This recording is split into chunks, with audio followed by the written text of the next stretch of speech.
Well, my toilet blew up. I can't even sit on my toilet bowl 'cause the water's coming round the walls. Yeah, my toilet, yeah, the water's at the walls. The toilet bowl blew out. I can't even sit on my toilet bowl 'cause my toilet's no good. Yeah. Well, my toilet fucked up. Yeah, no, my toilet no good. My toilet bowl is no good because I done fucked it up. Stream starts now. I hope the toilet works out when I do my stream. I got 2 viewers and only 1 like. I'm gonna quit streaming. I got wizard magic in my chat. I got the wizard magic in my chat right now.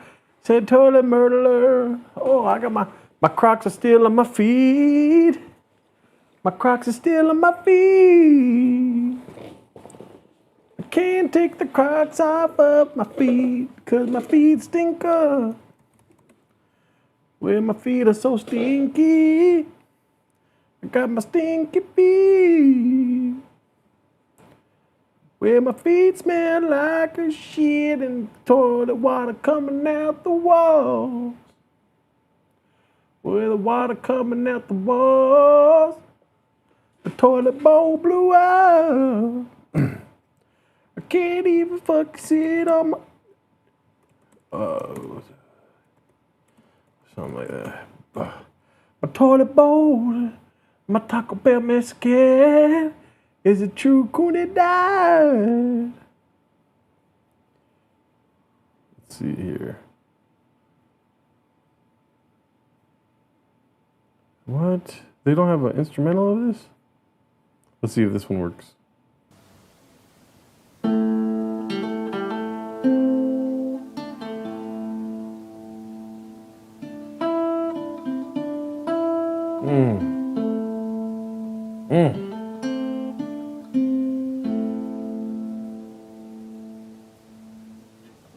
Yeah, my toilet's no good. I can't do this fucking bullshit. Okay, let's see. Let's just go ahead and go to the camera, dude. I thought I was gonna get like 35 viewers before I go onto the big camera. Can you guys see me? Okay, cool. I got my hair's all fucked up. Oh my god. Let me get a hat. What's cracking, dog? What's happening? Oh my god, I had to walk over so much water to get my hat right now. There's fucking water everywhere in here, dude. You guys thought your boy was done streaming, dude? Not a chance, daddy. I'm gonna have this fool right here. Hey, Abu Dhabi, baby. We got 7 viewers and 3 likes. I'm gonna quit streaming today. I might quit more than just streaming, tell you that right now. Where's my water at? How was your Tuesday night? Oh, it was cool. I got 7 viewers, so, I need to see a therapist tomorrow. Really? Well, at least all 7 of them liked the stream, right? No, I had 3 likes. 7 viewers, 3 likes. And there's fucking water. There's shit water coming out of my walls, so that's cool. Oh, yeah, 10 viewers, 3 likes. Fucking A, dude. Why don't they like the stream? They're like, well, they tell me you hit the stream first in order for us to like it. What are you talking about, daddy? What's up, y'all? So, it's been a rough couple of days, hasn't it, y'all? Has your guys' toilets been working, or is that epidemic happening across America? Everyone's toilets gone to shit. Let me see. Balls deep in the water. You get the sink and you fumble it. I get the sink and flip it and piss in it. Oh, when the video editor, great. You get the sink and fumble it. I get the sink and flip it and piss in it. Damn, that'll be a good parody song. I wouldn't mind doing that on stream, but I might say an N-word, so I'm not going to do that. Because I could try to get in character. Can we get a State of the Union? Balls deep in water. Okay, so it's pretty bad. I'm not gonna fucking shit in your sink and tell you that it's piss. All right, let me say that right now. It's pretty bad, dude. Deep waters out here. And I put a pause to the construction. I said, you guys got to get out of my apartment. I got to stream tonight. And they're like, bro, are you sure it's really bad in here? And I was like, what the fuck did I just say? Did I fucking tell you to talk back right now? Because I'm pretty sure I did not say to answer whatever the fuck I was going to say right now. I need you to leave right now.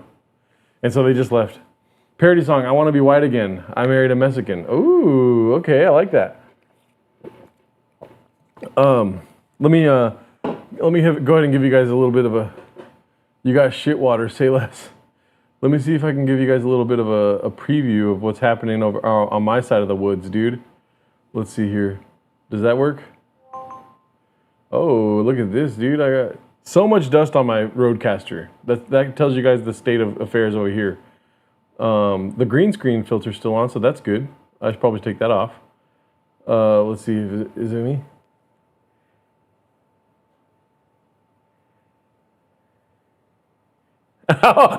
What's behind me? Okay, let's go check out. You guys want to see this? You guys want to see? Oh, look at that's me watching you guys. Look at my eyes go directly to that number right there, dude. 15 concurrent viewers, huh? That's impossibly small. Pause. Let's go ahead and go check out the. You guys want to see the water, the state of the water over here? All right. I lost fucking 5 viewers all at the same. So here's a little preview of what's happening in the bathroom. I got the motherfucking the toilet cabinet out in the hallway, the really big hallway I have. So there it is. That's the restroom.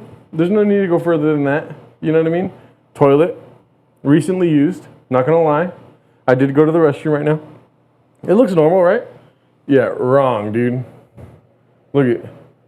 There's just holes everywhere. They made so many fucking holes. And then it goes all the way back there. That's what it's like, dude. This is my life right now, dude. I've got holes for days in here. So, let me see. Can you see that? There we go. Yeah. So, and then that's Jarito right there, dude.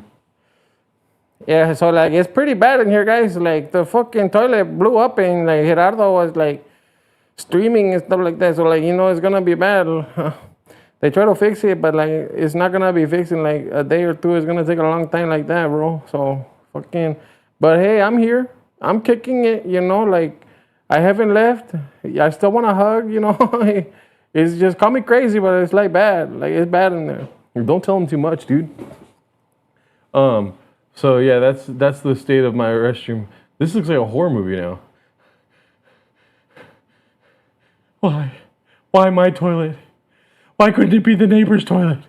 Okay. Sit in the chair so we get a POV of Timos. Oh, you guys want to see what it looks like in my apartment? Do you guys want Brendan's POV? Let's see here. Okay, so here's the chair. This is Brendan when he walks into my apartment. He comes through the door, which has piss on it. It looks like the door has piss on it. He comes in the door. Boom. Hey, how's it going, Gerardo? What's up, dude? How's it going? I'm sitting over there, you know. Let me just go ahead and take a seat right here. 1 second. Let me go ahead and rail some fucking. Let me go ahead and rail some concerto really quick. And that's it. That's his POV. He goes to. Okay, let's go. And then he sits down like this. And then this is the POV of Timos. Look at, and then Jarito's just standing there. That would be so creepy if that fool turns around right now. And then we got the light up here. The light's usually on for Timos.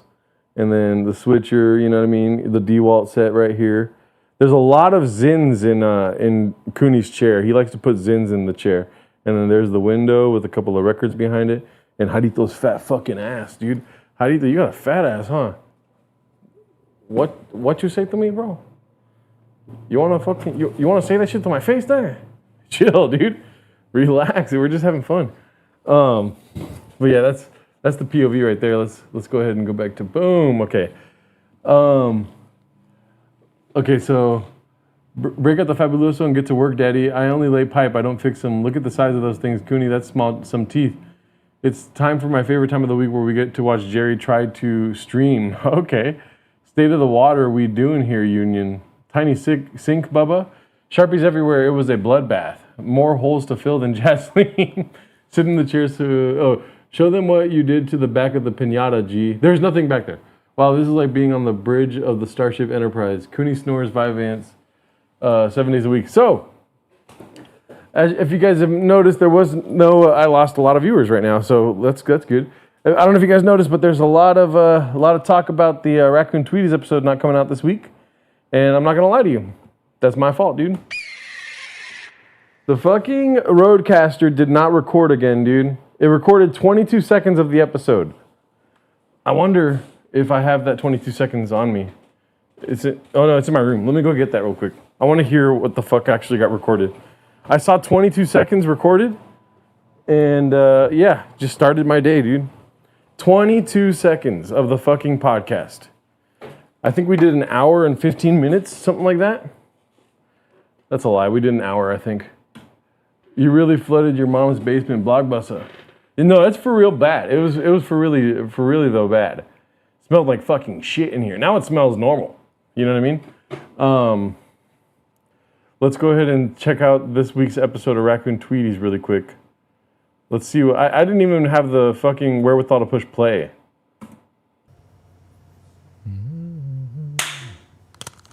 Of the soul is in the valley. All right, you should be good to go. I can't really hear you. Oh, really? Yeah. I hear myself somewhat. Mic check. Here. Oh, you can't hear anything. I can't? No. Okay, so that's the episode. That was the extent of the episode that we recorded. Can you believe that? That was all 22 seconds right there, dude. Are you serious? It was Cooney singing, and then me trying to get the audio right. Nothing to post from that, by the way. I could sync audio video for that, but that was it. That was it right there. Great show, guys. 22 seconds. We need to figure this out, folks. But yeah, let's this is the Roadcaster right here. This is all the shows we do. This one, whenever you see this right here, show uuid.txt, that means that's real bad right there. This is what you want to see is meta, an XML file that says meta. You don't want to see a text file up top. If you see a text file, that means your show got kadooshed. And then the other week when that happened, it's going to be right here somewhere.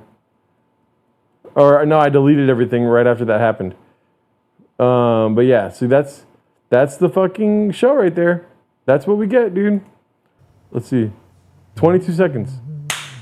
This is it. Of the soul is in the valley. That's all right. You should be good to go.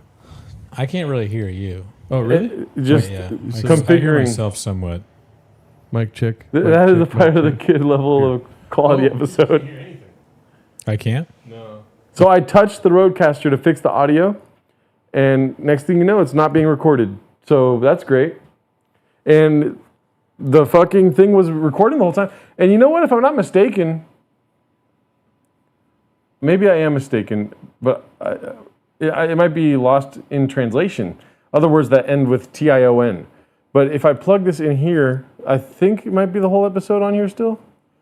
And if that's the case, then I'm down to try to figure out some way to get that. But I think I tried this with the last episode that did this. Let's go to here. How do you go to the recording? Oh, 22 recordings. 32 seconds. So I got 10 more seconds than on my...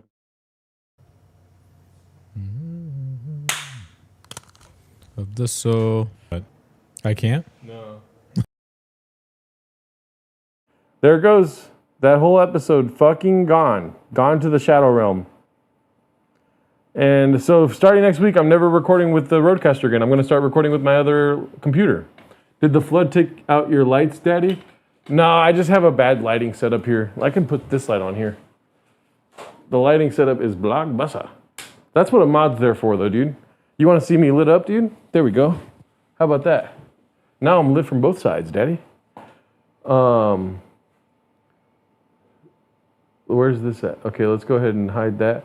We've got 17 people in the chat, folks. How are we doing today, huh? It smells like Bapa's in there, Jerry. I must know it. Have you checked the microwaves? No. What's next, Chip? Gerdo got a roster of TXT files. Desperation, yes.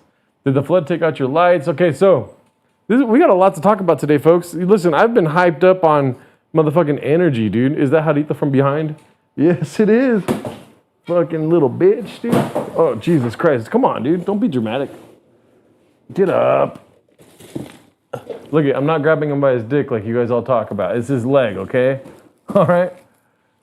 Let's have Haditha right here creepily looking from the side.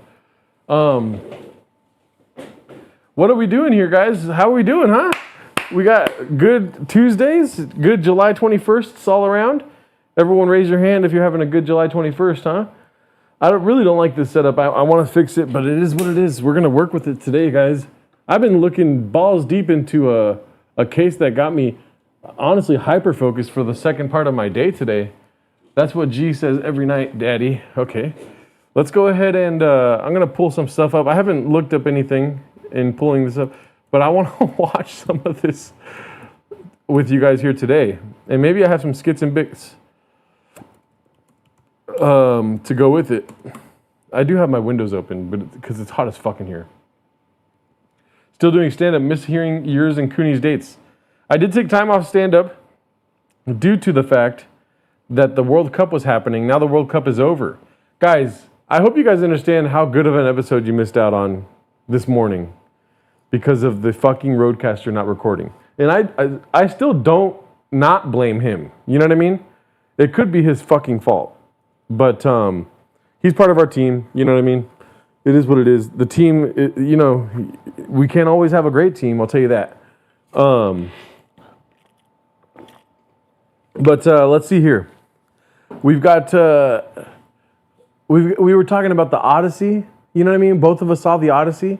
Both of us loved the Odyssey. It was great.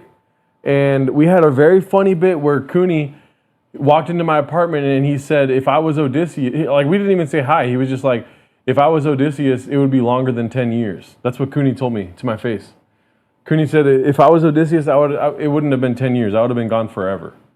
He said that he would have stayed with Calypso on that island and just done lotus flowers every day. So we had so many lotus flower bits. It was great. It was good stuff. But alas, dude, the team didn't want you guys to see that. We happy Nazi Argentina loss saw Trump trying to creep into Spain's celebration like stupid fat orange torta. That's true, dude. How do you not cringe as an old man? You like just on the edge of Spain celebrating. All the Spanish players are like trying to push you away like a grandpa. You know what I mean? Oh man, we missed out on the Odyssey episode. You want to do an Odyssey with those thighs? Here's another thing, dude. The episode was so good that me and Cooney were talking about it afterwards. And then he was like, I got to go to work. And when he was leaving, I was like, what should I name the episode? And then Cooney sat there and he thought for a bit. And then I was like, what about Akash Singh's Odyssey? All right, the Odyssey of, fuck, how did I say it? Oh my God, this is embarrassing. I'm going to quit. Dude, I'm quitting online content creation altogether, dude. I'm not going to lie to you that my head is spinning because there's been construction happening all over the place. They're trying to fix the fucking toilet, like left and right. So everything's covered in dust. And it's bothering me, dude. I'm not going to lie, it's bothering me. Let's go ahead and clean that. Clean this. This is all covered in sawdust, which is not good. That is not good. Home. I think it was called The Odyssey of Akash Singh's Weight. Because we talked a lot about Akash Singh getting fat, which is good stuff. And then we talked a lot about the Odyssey, which was mainly talking about how we really wanted to try that lotus flower. You guys know what I'm talking about? You guys know what I'm talking about? Not sure about all that bullshit Cooney said, but it sounds gay. How would Bappa pronounce Agamemnon? Academic. That was another funny joke I had, and I kind of want to save it for the next week's episode. But I told Cooney that if he was Odysseus, then if Cooney was Odysseus, all of his soldiers would be named after medications he takes. So like Concierdius or Vivancinus, Gravesius. That's all of his, okay, you see how funny we are, guys? You guys know we're funny, right? Jesus Christ. I'm just trying to clean the sawdust. It's bugging the fuck out of me. His greatest foe, Jasleen and the Fraticus Horde. The Frat Horde. That's very funny. But alas, dude, no, the world didn't want it, apparently. Apparently the world said, no, we're good. You know? No, we're fine. We got Andre Iguodala, we're good. No, what was it? We got Ben Simmons. Anyways, so I've been balls deep all day today. So anyways, long story short, apologies for not having a Raccoon Tweeties episode out. I was really stoked on this one too. It is what it is. I got to just get a new Rodecaster or one of those Tascam recorders, or just record straight to the computer, and then hopefully that works out like that. I've been stuck on this fucking Mackenzie Shrilla. Have you guys heard about Mackenzie Shrilla? I can't stop watching videos of her.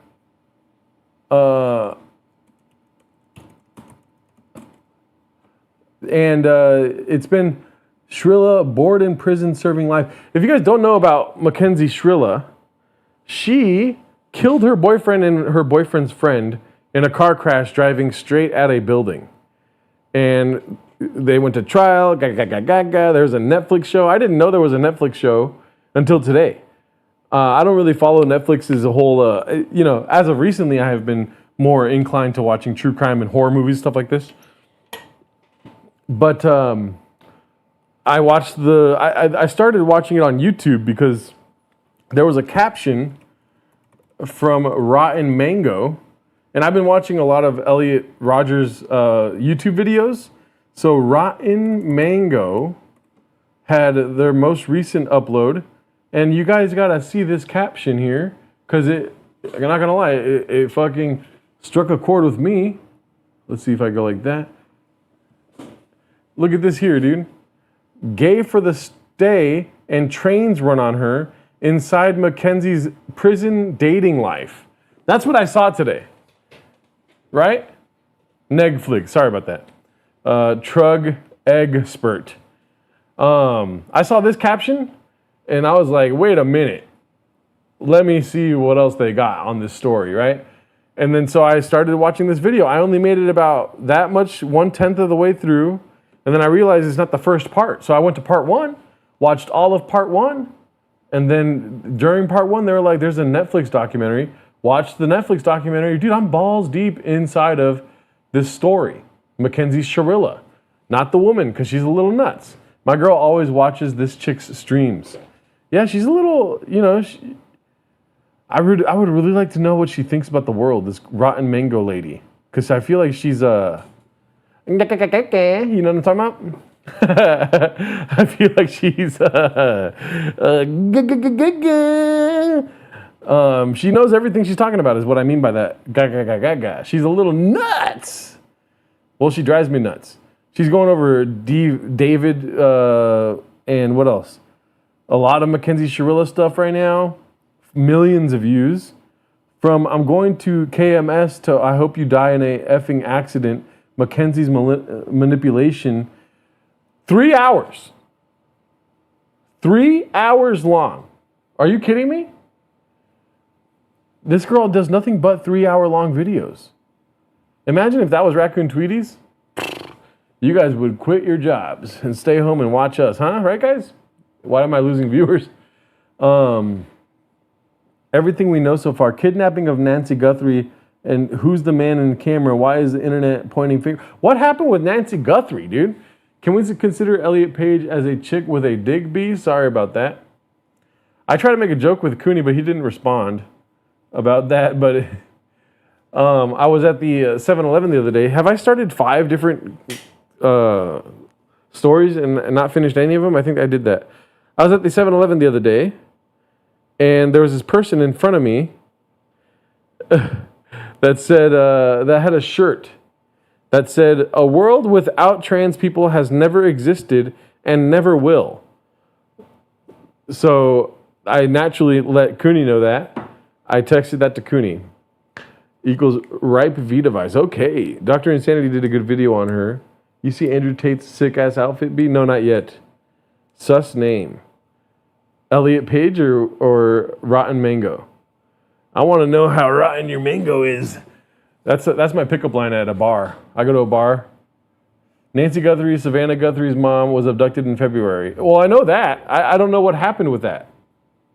Everyone just stopped talking about that, huh?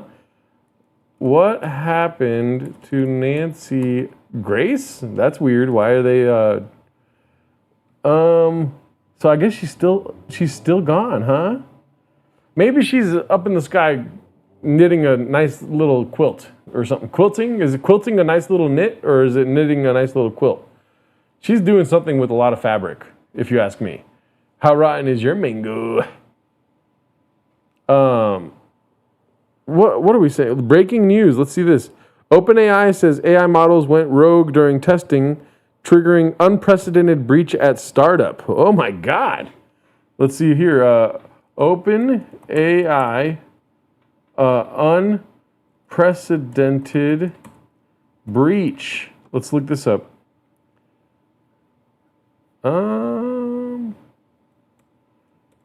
Breach.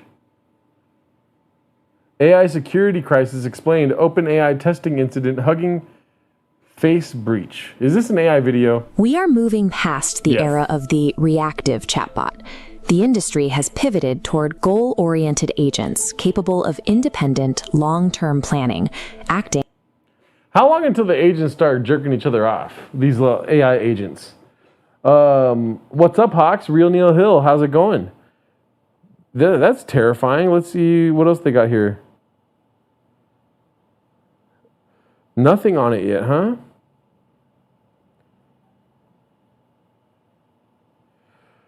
Okay. OpenAI's own models hacked Hugging Face to cheat a test. What does that mean?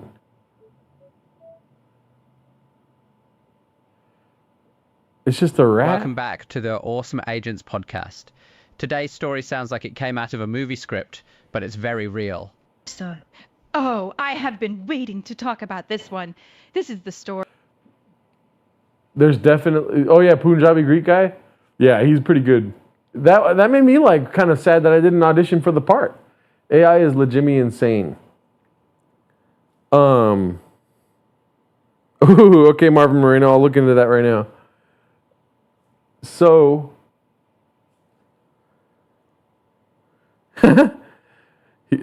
Andrew Tate was arrested in all purple, which is kind of awesome. I like purple. Purple's a good color to wear. Not my favorite color, but I'll send 58 likes to whoever can guess my favorite color.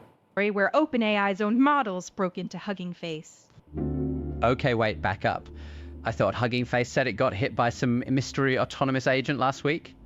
Right, that's exactly how it started. Hugging Face published its own account first, describing thousands of actions across short-lived sandboxes. They had no idea who was behind it. And then OpenAI comes out 5 days later and says, actually, that was us. Basically, yes. OpenAI confirmed the intrusion was driven by its own models, including GPT 5.6 Sol, and an even more capable model that has not been released yet. So how does an internal test turn into a real-world breach of another company's server? This is not telling me anything. What the fuck is happening? OpenAI says AI models went rogue during testing, triggering unprecedented breach at startup.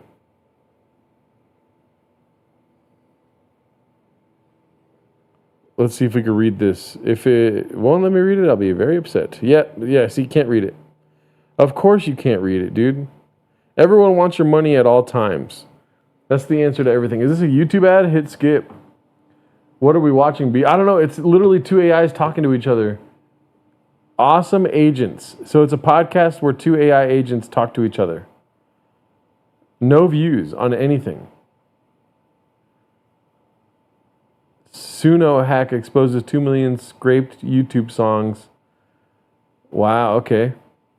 I like how even in the AI world, podcasts are just meant to like make you, or any sort of news is meant to just make you fear everything.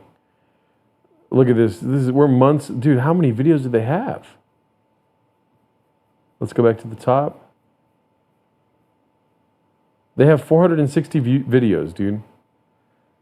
The color of salsa. Nope. Nobody's guessed my color yet. Oh yeah, I agree with you, Successful Egg. Me and Successful Egg, dude, if I relapse, me and him could stay up at a bar for a whole night and just chat. You know what I mean? Me and you, we're just two peas in a sink. You know what I mean? We're just two people peeing in a sink. That's what we are, dude. Gee, watch the Brian and Timmy V Device podcast. It's insane. Dodgers blue. Nope. The color of salsa verde then. I'm not going to say, you have to say the color, dude. I'm not going to let you get away with this fucking bullshit, Trug Flip. Just say the color. What's the big deal? It's my favorite color. Why wouldn't you want to say it? Shout out to Twitch. I'm also streaming to Twitch with 0 viewers. We got 0 viewers on Twitch. You got to love to see it, folks. Let's see what we have here, though. What was I going to look up right now? Somebody just, so you want me to watch Timmy No Breaks, Brian Callen, Timmy No Breaks. They have a new podcast? Kill Tony Star, roast Ryan Callen to his face. Or Timmy V Device. Oh, are you talking about Tim Kennedy? Brian Callen, new podcast.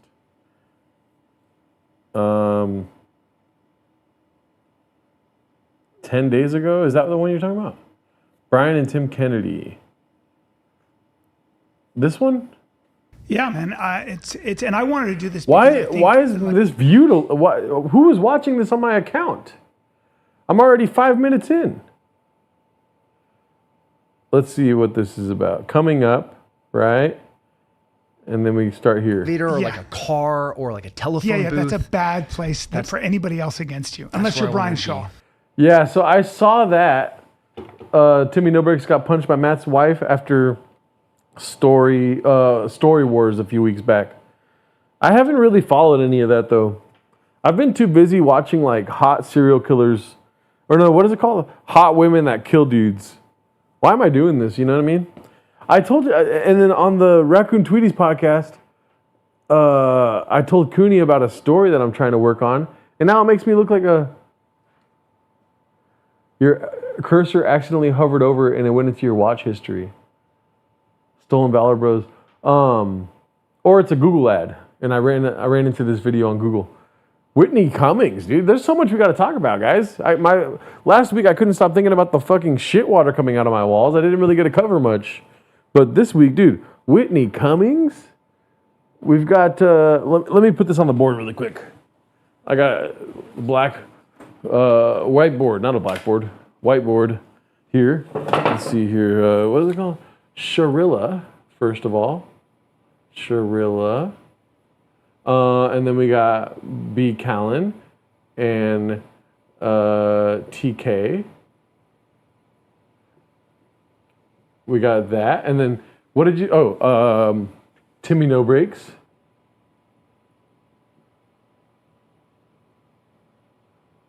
I probably should do this before the fucking stream, huh? And then Whitney Cummings. What the fuck is happening with this world, dude?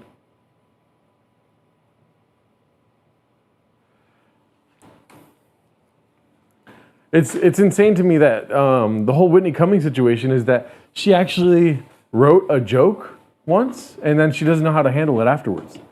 She's like going insane because she actually wrote a joke. This better be a 3-hour stream, B. He just sits there and lies about his lies to a rapist. This gets so crazy. Let's see here. Yeah, Brian Shaw's man. What a monster. Yeah, love that guy. Yeah, it'd be very different. Gentle giant. Yes.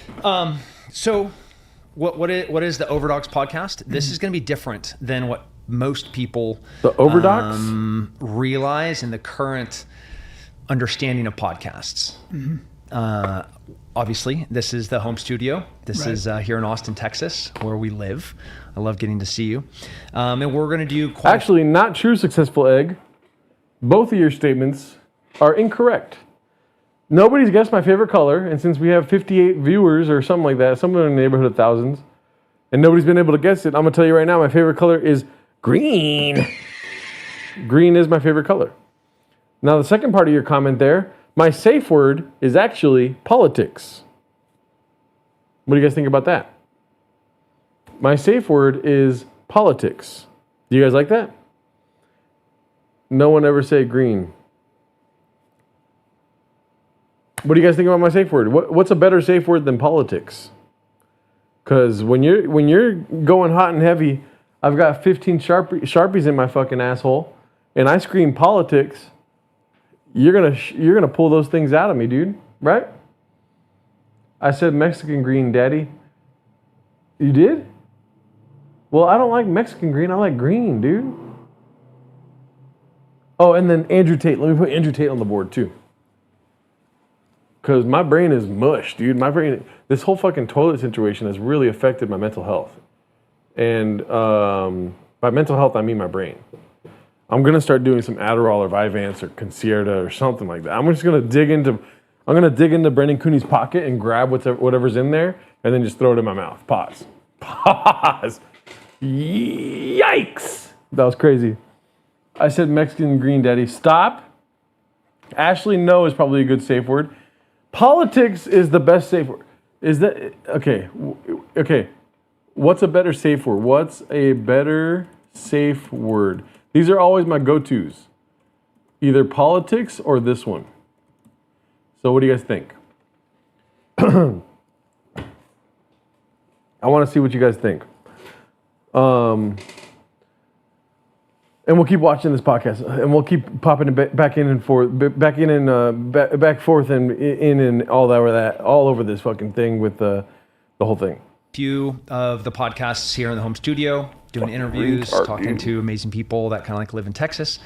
We're going to cover sports, things that are current events in the news. We'll obviously talk about fighting, talk about military, politics, and but I'm in what blessed sense, good sir? In the past, like how Brian fights women when they're saying a particular word that's 2 letters long. Duty, I have worked for a variety of different Agamemnon's not a bad safe word. Public and private agencies, in departments and organizations where I've been able to travel kind of all over the world. And with that has given me an amazing opportunity to go to places where a lot of people haven't been able to go. Oh, yeah. And they don't know what's going on there. I categorically and I think that's a deny the travesty allegation for most Americans not to realize that we're in like peer level conflicts all over the world against peer level adversaries that nobody cares. America, Tim Kennedy, you suck ass. That we subscribe to and all the things suck. That we aspire to be, they despise. So that's where you've been every 2 weeks. Yeah, for the past when I left active duty, and I would fight or I would have a trip overseas. I remember. Yeah. A lot of those. I mean, even since you've been to Austin, I love getting to see you. I love getting to train with you and Shane and Af. We had a great workout this morning. Yep. But, those are unfortunately few and far between, as, 75% of my year is overseas. Yeah. But for this podcast, I'm hoping to be able to go to some of those places, interview some of, the heads of state, people on the ground, humanitarian crisis. I like how this... 15 likes, 28 comments. Overdogs Pod. New episodes weekly. Should we click down on this right here, dude? Let's see what we got cooking on the Overdogs Pod. Replies here. This show is a complete failure. Prepare for unmitigated trolling and memeing. Tim just bought someone else's audience for his new bunch of goofiness. Tim didn't buy this channel or show. We rebranded with Tim Kennedy and are proud to have him as new host. Let's see. Alrighty, man. Taking risks. Good for you. Good luck. Ha. Proud? Pretty low standards over there. Are you going to deny that you bought views when it's clearly evident as as day that you did. Sorry to hear that. The last person you want looking into your business, dude, is a bunch of military guys. Because they're going to do it all fucking military-like. They're going to, they'll figure out what the fuck is going on with you. They got Ugg boots, night vision goggles, dude. Like, Lord forbid you have a fucking mountain lion running around the fucking streets. I'm going to stop talking. Okay, Tim, that's unfortunate. Maybe an uptick in views in short term for all the wrong reasons. Good luck. That's a bold move. Okay, so proud to have a liar as a host. I think that says much more about you and your podcast. What the fuck? Wow, this is bad. Not a good show. Just wrap it up. Yes, okay, fine. I lied about all that stuff, but here are some more lies to explain why I lied. Great. Good stuff. Just incredible. Just incredible. I think we get the gist of that. Conflicts, and in these really unknown and inaccessible places that I wish Americans knew about what was going on there. Yeah. And even natural disasters, where there's suffering, there's always going to be, where there's people hurting, there's always going to be people trying to take advantage of that moment.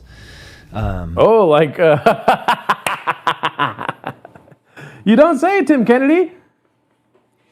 You don't say. Oh, man, that was a great observation. Somebody get him a fucking Bronze Star with the V device for that one. Because he sees the woke meeting the wall, he looks right at it and he goes, not today, daddy.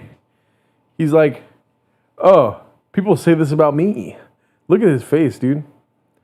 People take advantage of these situations and people die all the time and Gerard don't, Aller can't. Brian looks like he's in pain. Brian does this thing with his teeth, just pure psycho. There's always when I see it again, I'll bring it up. To take advantage of that moment. I love getting to go there, and I love getting to help people. I love getting to help veterans. I love getting... Yeah, perfect. Truck flip. I mean, what kind of chemistry do you need with somebody to overshadow both of your negative reputations? I can't think of an example where it works. I guess the closest thing that comes to mind is Ethan Klein and Trisha Paytas, because they're both suck ass. You know what I mean? At the end of the day, and they did the Friends pod, but they couldn't even stand each other. I did not realize that chick getting on an open mic is Brian's version of taking advantage of tragic moments.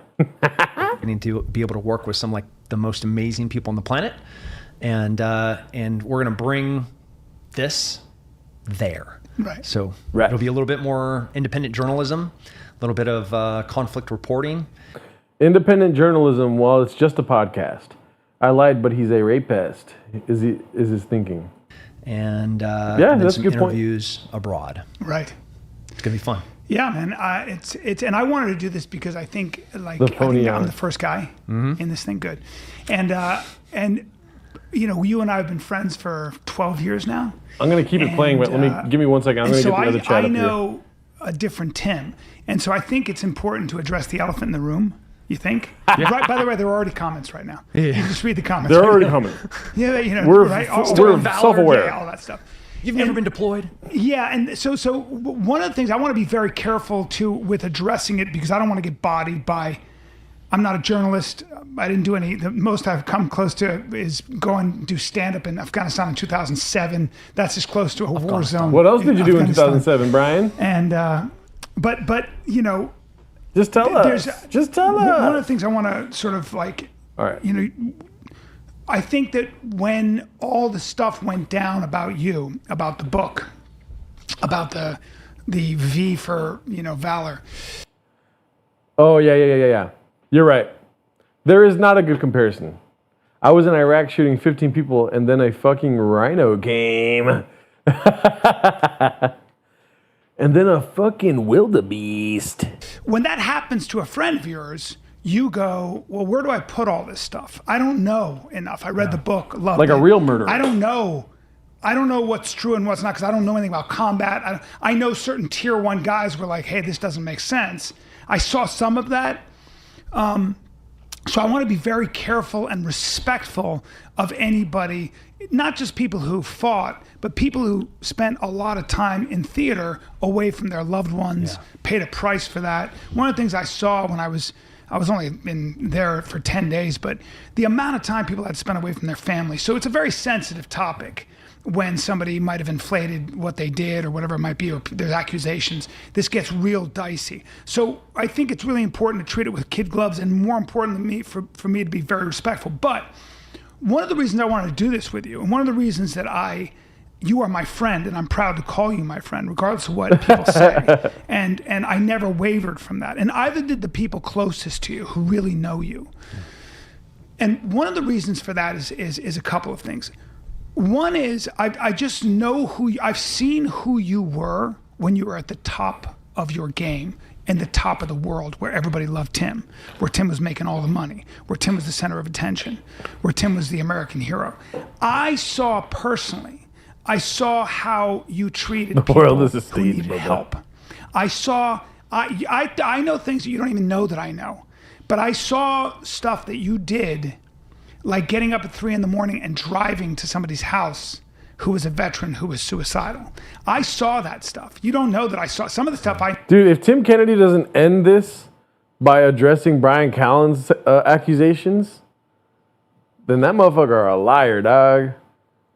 Brian just felt the need to set the record straight with what a stupid asshole. Yeah. I hate his teeth. Doesn't he have like you know how back in the day, fucking the elite back in like the 1700s would wear those wigs? You know what I mean? They'd have the white wig on, and that was their way of being like, I'm a fucking badass. Nowadays, it's like hide your teeth, I feel like, you know? Like if you want to be, maybe I'm wrong. I'm wrong fucking 85% of my day, but that 15%, dude, something tells me that elite people just want to hide their teeth, dude. All these people do is suck each other's dicks, bro. I know things you don't know. When you were driving to women's homes at 3 a.m. to rape them.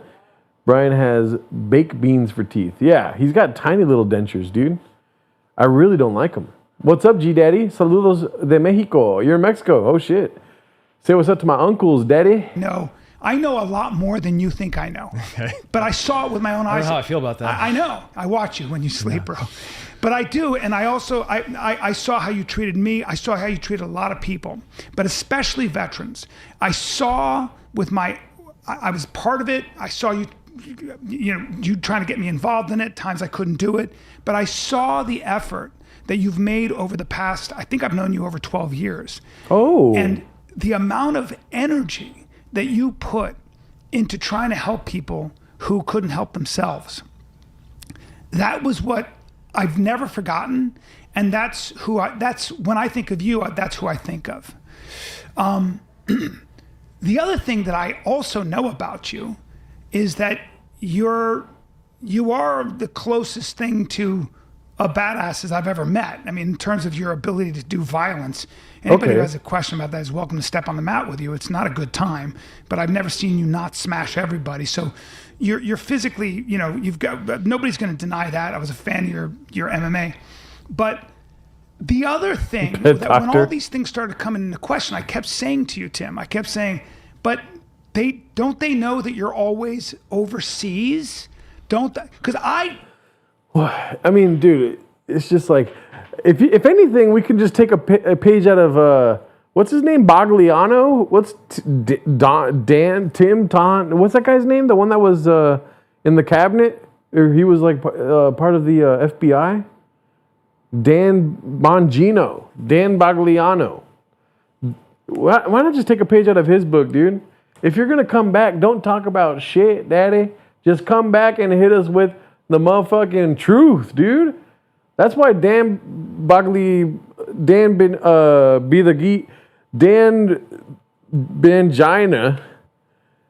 is the GOAT. You know what I mean? That's why he's top of the list, best to ever do it, dude. Because Dan don't give a fuck what you think. These guys are so desperate to be loved like they were when they lied their way to that point, you know? They both look like different breeds of small dogs, like a small Chihuahua and a Terrier. It's true. Dan Balenciaga. Again, let me just say this. I saw... No, Dan Bongino's the GOAT, Trug expert. You're wrong. I think we covered this either last week or the week before that.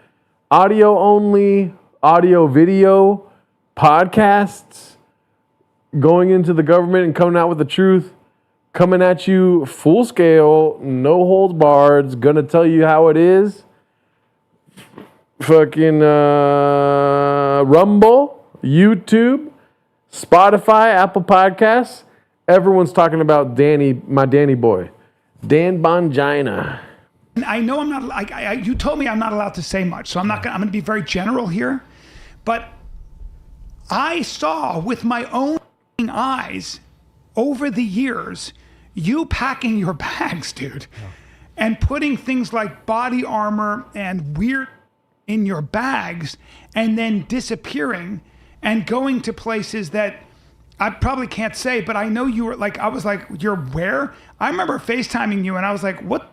Where are you? Are you in Texas? And you go, it would take you 60 hours to get where I'm at because the vegetation was so different. And I, by accident, saw some stuff and I was like... That's some pretty poor OPSEC on my part. Well... You're going to get me fired. I know. Well, no, I just saw the vegetation. But you've always been very...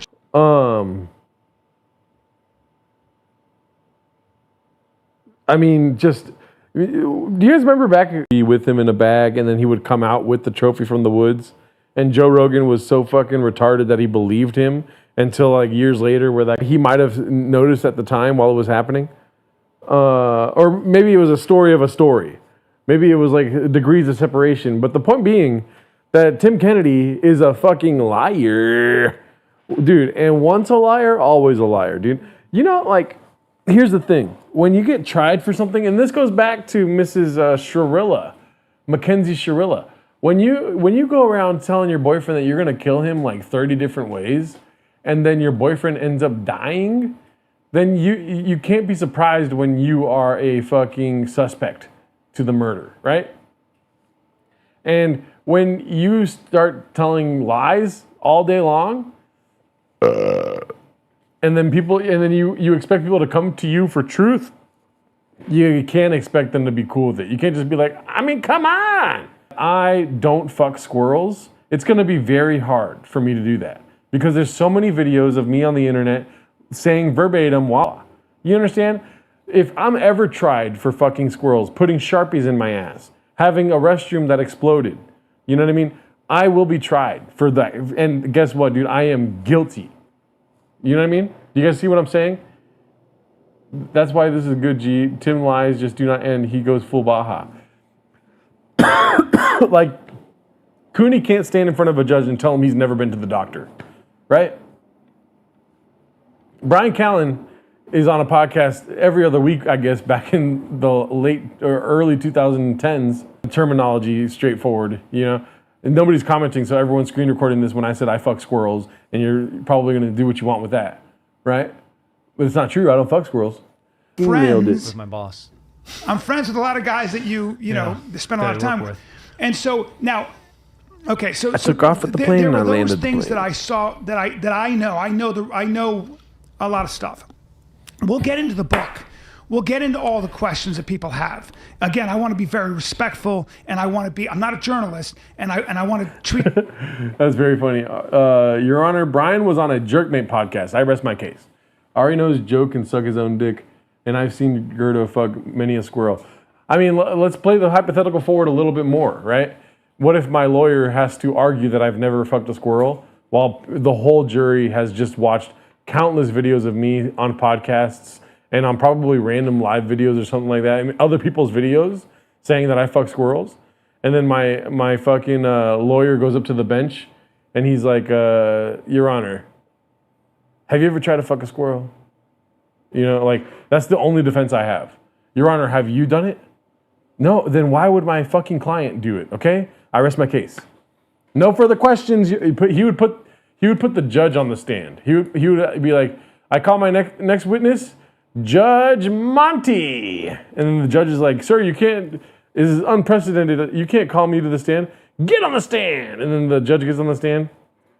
And my lawyer goes, Mr. Judge Monty, honorable judge, have you ever tried to fuck a squirrel? And then the judge is going to be like, no. Are you telling me under penalty of perjury that you've never... And then it's just more videos of me saying I fuck squirrels. The chipmunk said it was a squirrel. How you guys think the bathroom wall just fell off? That's where he keeps the squirrels and Sharpies. That would be wild. This with kid gloves, but those were the two things that for me, I kind of, that anchored me. Yeah. And that's why you're my friend. That's why you'll always be my friend. I just know the real guy, you know? Yeah. I'm not, that's just the way I am, bro. I'm a diehard, I'm a rider. I just am. It's the way I was raised. Maybe it's the Sicilian in me. Yeah. You know, I don't care. I just the way I am. You're my friend. Proud to call you my friend. So I wonder if the next thing we should do is address the points of convincing. Connect like chipmunks. It's facts. Theodore was countless times in a combat capacity. Yep. And that was called into question because they looked at your Green Beret record. My DD-214. Okay, whatever that is. Again, guys, 2010. Again, I don't know anything about this military stuff. Yep. I'm not going to take on what a tier 1 operator is saying or not saying. I don't want any trouble with Delta Force or any of that stuff. So I'm trying to be as respectful as I can. But the fact of the matter is, you were deployed overseas with various entities. Yeah. Can you talk about that? Well, I think I'll take in intentionally trying not to be vague and ambiguous, but when I said I'd had dozens of deployments, that is absolutely, totally 100% truthful.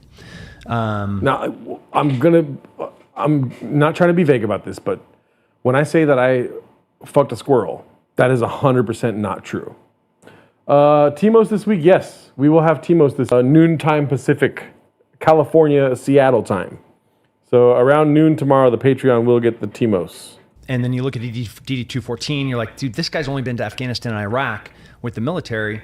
But then, you know, if I'm going with another organization and I'm deployed for 2 months into combat, okay, should I call it a trip? So am I conflating what was trips for nonprofits, for contracting, for other types of work? Yeah. So is that my fault? Should I have been way more clear? But I didn't. I was intentionally unclear, and you know, for now, is working overseas, and that has taken lots of different forms and fashions, and for all those guys that have done combat deployments, like, cannot sing praises and praise the sacrifice with what we were able to do and the limitations within bureaucracy and Department of Defense, now Department of War, and then realizing where DOD is not even allowed to go. There are those that were like throwing darts around my official record. They're absolutely accurate. I have 2 combat deployments, a bunch of different J sets. When I left active duty and went to the National Guard, every time the National Guard, a mobilization to go work on the border for Operation Lone Star, you know, like no choice. That's when they order you to go do something, you go and do it. If I'm going to go to Africa for a training exercise, or I'm going to be going to Europe for a HUMIT cross training with a partner force, going to absolutely go do it. Never missed a single trip. And I'll be raising my hand to volunteer anytime that they ask. Just got back from Belgium I'm with the Maryland National Guard still. Proud to be a Green Beret, proud to serve, proud and just absolutely humbled. Marvin Moreno, I don't think those two things are mutually exclusive though, because your boy, habla porque no que aplasta la boca, all right? My breath stank, daddy. So, and also when I go to the restroom, I don't think I've told you guys this, but when I go to the restroom, my piss smells like a dead person. Is that normal? My camera is all fucked up, huh? So like the boca fucking pesta mucho, dude, you know? Se duele de caca, all right? My fucking mouth, right? Right. So, you know what I mean? I can't be pissing in the sink that's full of shit, you know what I mean? When it comes to that. Because when I fucking piss, that shit smells like a dead body, dog. I don't know if that's what you were trying to say. Let me see. Here we go. Let's go to manual focus and then, because my shit is all fucked up. Right there? Is that where it's at? Right there? Yeah. So, what's wrong with the toilet? Well, you missed part of the garden stone. You go back earlier in the stream. I show you my fucking restroom. My restroom looks like the set of a movie that's gone terribly wrong. My restroom looks like a movie that was under budget. My restroom looks like a movie that was low budget and went extremely over budget. You know what I mean? What's hanging next to the golden hour jacket? That's my hat. That's my hiking hat. You guys don't think I hike? Look at my hair, dude. You guys don't think I fucking hike? What's the matter with you, dude? You want to see my hiking hat? Jesus Christ, I can't even live my life. You guys want to see all my shit? Can you guys see my ass? I have no ass. My neighbors are probably like, what the fuck is he talking about in there? This is my hiking hat, Daddy. What do you guys think, huh? Is this a good hat? Better than that Dodgers hat? That's what's next to my fucking... And then I also have like a welcome chip from some sort of 12-step program. Let's see. You wouldn't have the problem in a car storage facility. You're doing it wrong, Bubba. By the amazing guys and gals I get to work with, and that exercise was anything short but remarkable to see the level of professionalism and expertise that my unit brings. And but let's get back to like there's still again like, but you also spent a lot of time in what I believe was kinetic. Bro, look how big my fucking head is. The hat is only this big, and then my head is huge. Oh my God, I feel terrible for my mom, dude. When I was getting born, I was just like, my fucking huge head. You look like Cart the groundskeeper, Carl. Oh. What up, Hawks? What up, manly man? Is that a Mexican? Kinetic situations. Yeah. Overseas in very dangerous areas. Yeah, no, true. This is boring. Absolutely true. I mean, but we're skirting on what we can't, I know. But I kept saying to you, like, is there any way to... I don't think so. I mean, if I can help people, if I get to work with the greatest guys in the world and go to places that matter, I'm there for the mission and I'm there for the guys. I know, but I understand. My frustration in that was there has to be a way there are certain people who are very critical of you. Yeah. And I get it. When you're in the public eye, and that's something we'll get to what they're complaining. I've never seen I want to be Caddyshack. respectful of certain Green Beret. This is like watching two middle-aged men milk each other. Tim Kennedy got a ponytail. Anybody tell trans Tim Kennedy? Let's see him talking about the V device. The Bronze Star with Valor device. Yep. And you falsely claimed or implied in a 2017 interview that you received the Bronze Star medal with the V for Valor, a device for combat heroism. When official records show you received the Bronze Star without it for meritorious leadership and service. Now, I want to talk about that. Okay. One of the things that I saw, one of the things that I also remember several times, I think somebody on your team kind of put some clips together. Yeah, we never put it out. I don't know why you don't put it out. I think it's lame. Stop looking at me like that. So one of the things I stepped on my break. Over and over again, I saw a compilation of you in interviews, big interviews, Fox, all that, where they said he won a Bronze Star with V for Valor, and you would say, I want to correct the record. I never got a V for Valor. Oh, yes. Yep. You said that. I saw that Truck Expert. 100,000 times. It was literally that much. Yes. The 1 week where we couldn't do Timos. But we will watch it tomorrow morning. That was great. That was good stuff. Jarito abuse? No, dude, he was... You guys saw he was staring... You guys can't say that he was not staring at me. That was crazy. G. Rust Ray Rice. G. just Ray Rice Jarito. Okay, so... But I don't know why you don't put that out there. Well, what? That much. Yes. You said that... I don't know how many times. 100,000 times. It was literally that much. Yes. Okay, so... But I don't know why you don't put that out there. Again, you're the worst with this.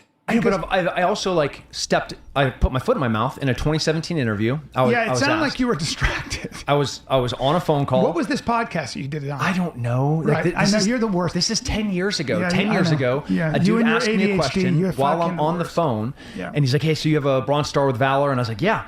And then we shot moved some on bad with the guys interview. and you blah, blah, blah, yeah. And, you know, That one thing. that one thing is an absolute mistake.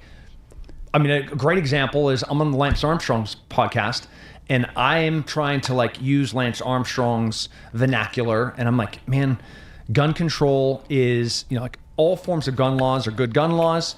All gun laws are gun control. So gun control can be good because there are some good gun laws. Yeah, he And sucks. then everybody's like, Tim Kennedy's for gun control. Like, Because wasn't it that his website said that he had a bronze star with a V device? Or the book, when he was selling a book, something said that he had a V device. Can somebody put it in the chat, please? Thank you. Oh, shit. Chin just slammed and lifted his motherfucking truck. Right. His stolen valor. Yeah, he had his stolen valor somewhere public for people to see that. And then so when people were like, yo, dog, you got motherfucking V device. And he would just say yes. He had it listed somewhere. It didn't just come out of thin air. It's not reporters making shit up. I'm pretty sure he had it on his website somewhere that he had a bronze star with the V device. It was on his website. He said he got all the devices and shit and was basically Rambo, but he didn't do the shit though. Let me look it up really quick. No, definitely wasn't the book I thought. Well, that's what he's claiming now is that he said it on a podcast. He's like, yeah, but they caught me off guard and he's trying to act like he doesn't remember that. When he had it, I'm pretty sure on, did Tim Kennedy have a bronze star with a V device on his website? Let's see here.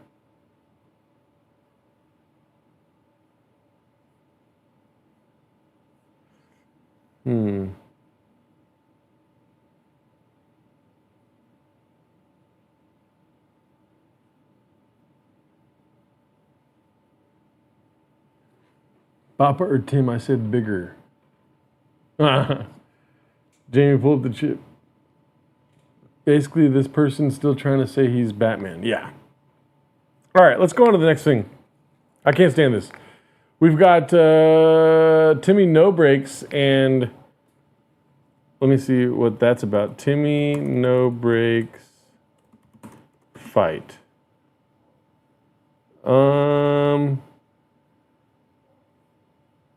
Why is nothing showing up about his fight?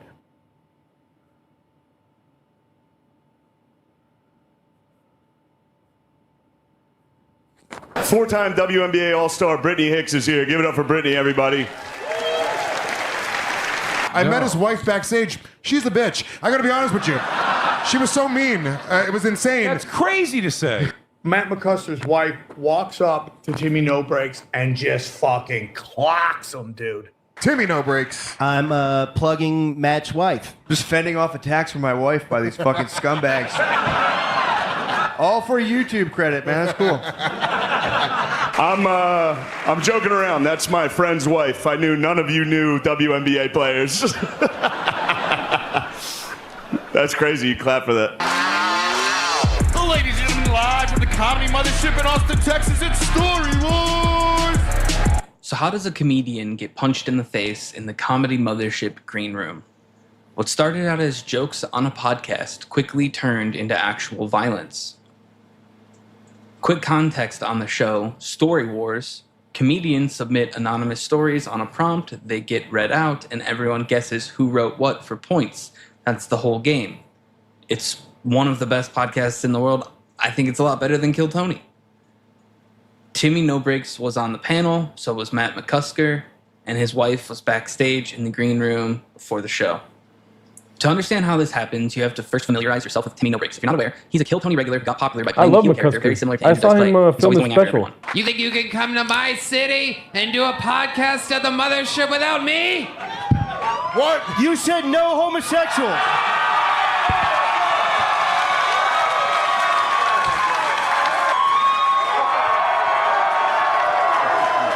What are the odds? What were the odds? Number 2. He licked his fingers before he turned the page. There you go. All right, gay guy, keep going. Very good, very good. Save it for your part, Timmy. That's his whole bit. He pokes at everybody, the host, the guests, whoever.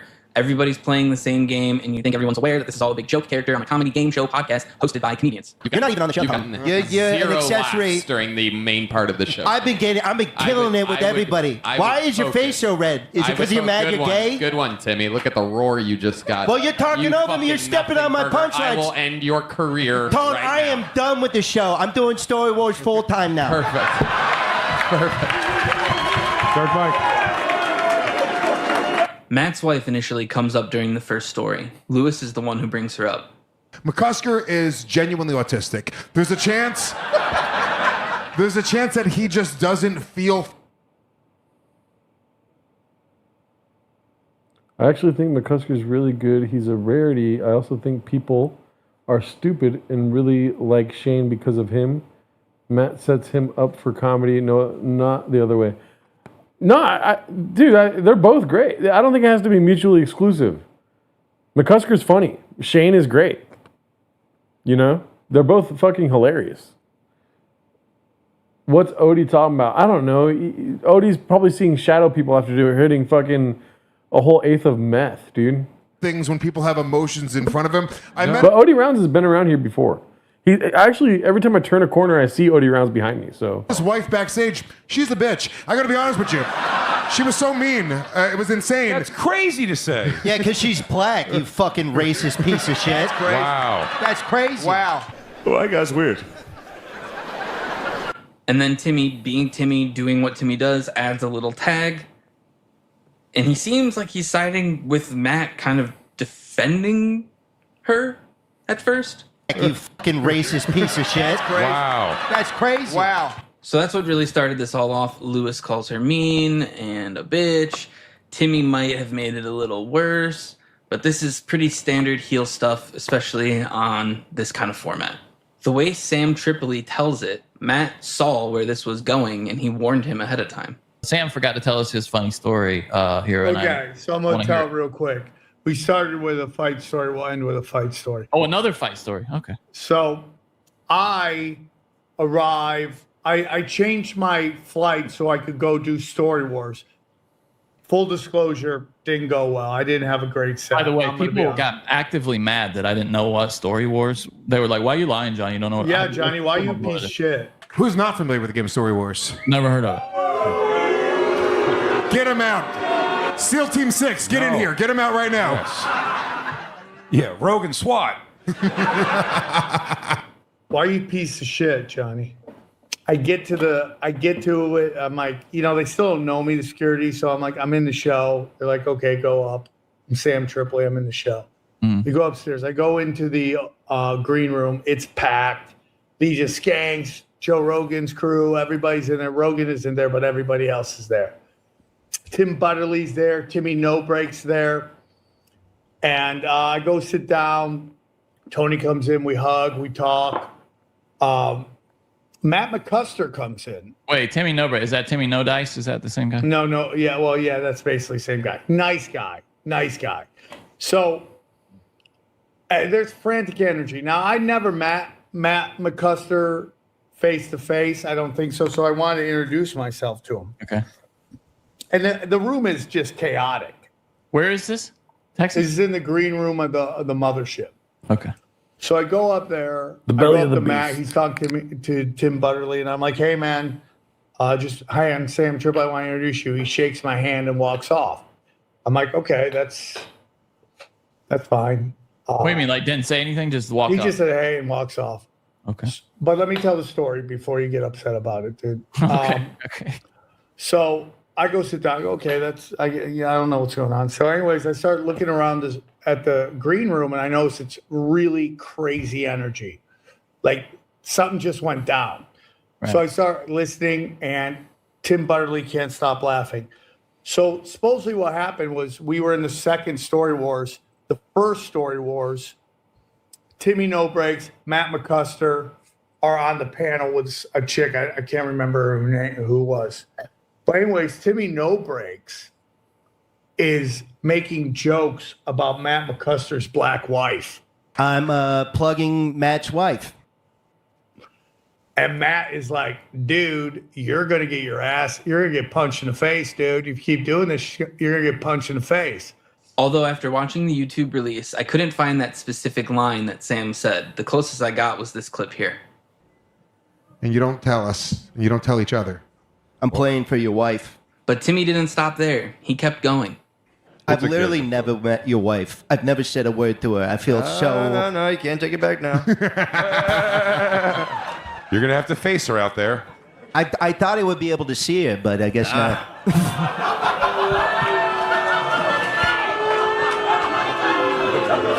Wow. The bit is slowly taking over.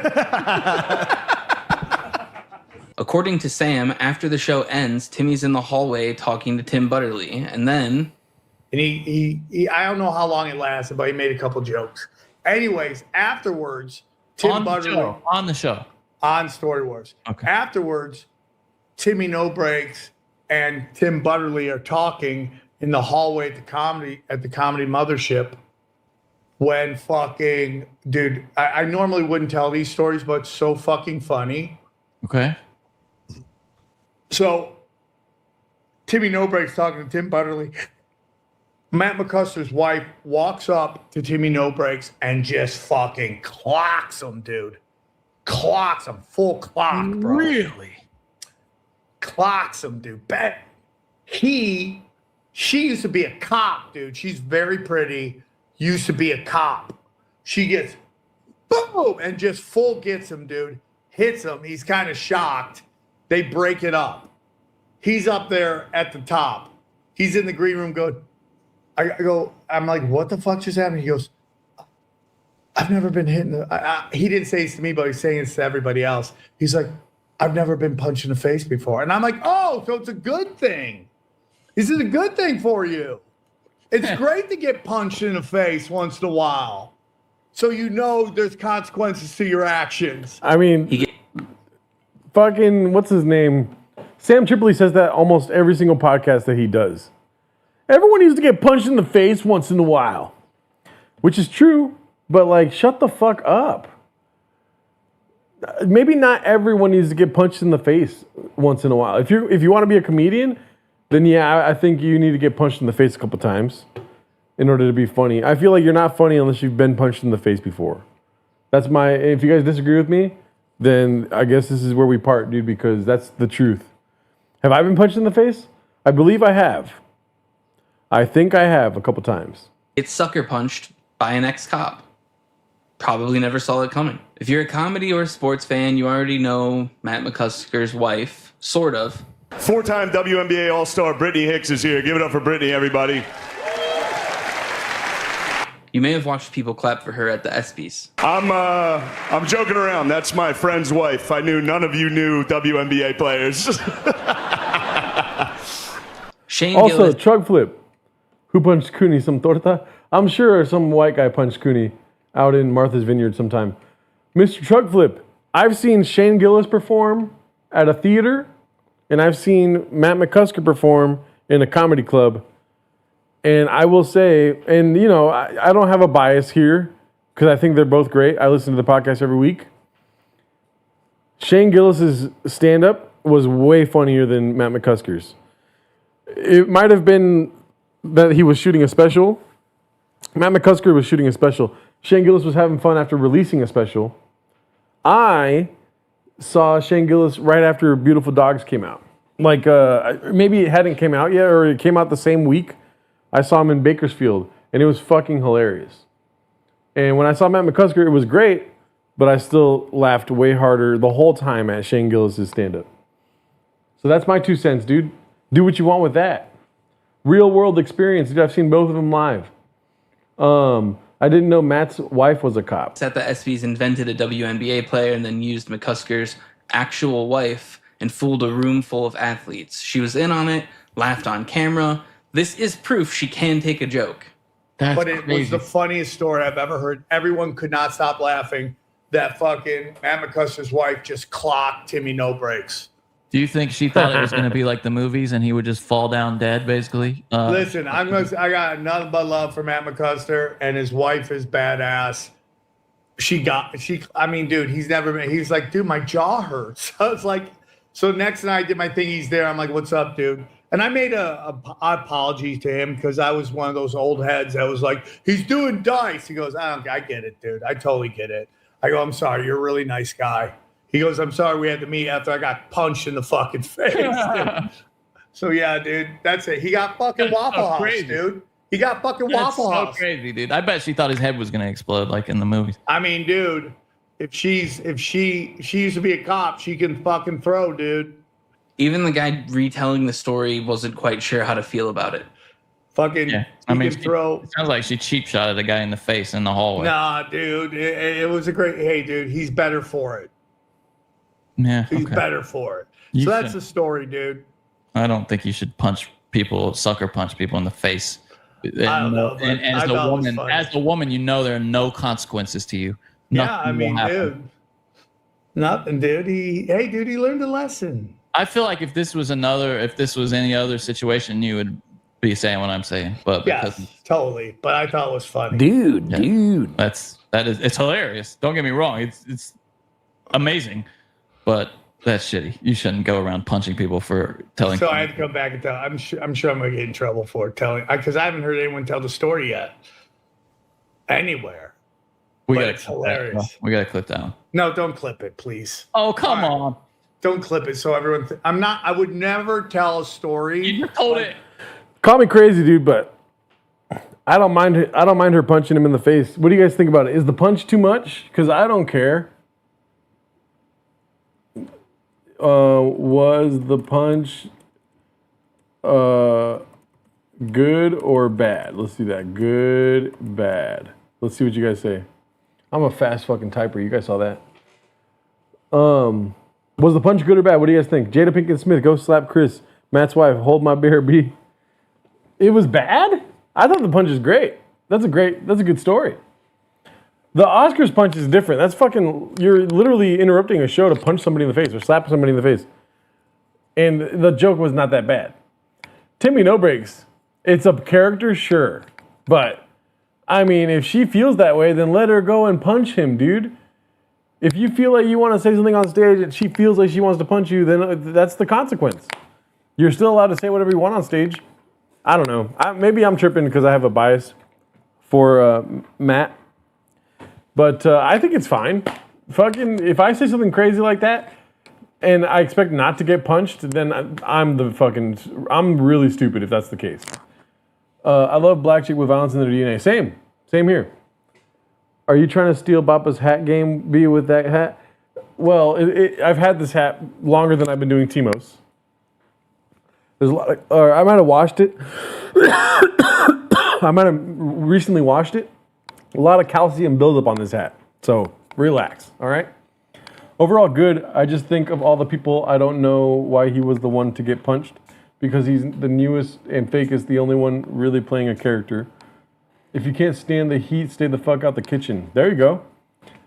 Would have been better if she punched Tony. I agree. She should punch Tony for just she should have just started going off on everyone. You were on stage, crack. You were on stage, crack. You were on stage, crack. I mean, because when you say something like that, you live with the consequences. And if you're part of the Rogan sphere, then you don't want to live with the consequences. You kind of want to go on your tour, a podcast tour, and be like, can you believe that I said this and people were mad about it? Can you believe that? Why would you be mad about something that I said? You know what I mean? And then that's what you got to live with it. You live with what you said. You know what I mean? And if you're Matt's wife and you punch somebody in the face, knowing the consequences of an unprovoked punch, you could still do it. That's the great thing about being in America, dude. That's the great thing about being in Austin, Texas, is that we get to do whatever the fuck we want. Freedom, daddy. I got a goddamn Colt 45 on my goddamn ankle. And if I don't like you, I might pistol whip you. You're lucky if you get a hand, motherfucker. Punching everybody. She should have just attacked everybody while yelling, what I do, what I do. Addie, I should have said I saw some jokes I thought were worse from the other guys, but I didn't look into it too much. He made a whole lot of black jokes. Matt wanted him on stage, or warned him on stage. I bet Bappa has the same hat, but in pink. I just think that there's nothing wrong with getting punched. You know what I mean? Nobody's getting hurt, dude. You're just getting punched in the face by a woman. All right? Isn't this Texas? Don't we talk down upon women and stuff like this, man? We're just getting punched in the face. Everything is so covered in sawdust in my apartment right now. So that's great. I should probably fix that. Jarito's on the floor asking for it right now. Did you already address the toilet situation? Yes, I did. And they could have cut some of No Break's worst ones, like they said. I felt like No Breaks was mostly sailing. He was gonna fuck her. Yeah, like, he did get several warnings. It's kind of weird to say you're gonna plug my wife, dude. Like, you know what I mean? In Texas, you get to go fishing with Bappa. We don't even let them vote here. It's kind of weird to say that you're gonna plug my wife. That's wild. Yeah. Now, the story becomes wildly different if Matt McCusker's the one that throws a punch. You know what I mean? But that didn't happen. It becomes a story about, can you believe this guy's wife got mad and punched him? Like, yeah, dude. Did you see what the guy said? Kind of badass, dude. Every fight that I've gotten into has been me throwing the first punch. You know why? Because at the end of the day, dude, I hated watching the videos online of people like, punch me, dog. Punch me, fool. See what happens, dog. Fucking punch me, dog. What are you gonna do, dude? Punch me, dog. Punch me, dude. And then that's the whole video, is that them just saying punch me. And if I feel so compelled to, I'm going to be like, oh, fuck. Let's see what happens. I lost every fight I got into. All right? Let me just say that, first of all. I lost every fight I got into. But I didn't do the little fucking do-si-do of punch me, dog. Go for it, dude. Punch me then, dog. What the fuck, homie? Does it count if the only time I got punched in the face was by a girl? Is Timmy No Breaks Manly Man? Louis J. Gomez video. Honestly, I don't know how that would feel from the woman's point of view. I don't know what you're talking about. No weapons are pulled, so he shouldn't be a bitch. Yeah, I don't know what Timmy No Breaks' whole take on the situation was. Gerardo versus Matt's wife, who wins? I lost every fight that I got into. So if we're doing the tail of the tape here, I'm going to lose that fight. For facts, yeah. Oh shit, I didn't realize that lined up. What did you mean, Manly Man? Yeah, I don't know what the hell Manly Man's saying. Manly Man just railed a fucking line of ketamine or something, dude. We need to show you how to rotate your body into that punch, G. Lights out, shots are fun. I mean, I know how to, dude, I know how to fucking turn my punches, dog. You know what I'm saying? Pop. You know what I mean? I have that speed on me, too. That's the jab right there, dude. That's that jab, you know? And then the fucking overhand is coming in with a little crack on it, too. You know what I mean? Just like, gah. Oh, no, I can't throw overhand right, for sure. I got a jab all day, though. And it's not really online. You know, I'm really all over the place. There we go. That's not. No, it's not online. And also, I need to fucking. I can't fight, dog. Cooney would beat me in a fight. You know what I mean?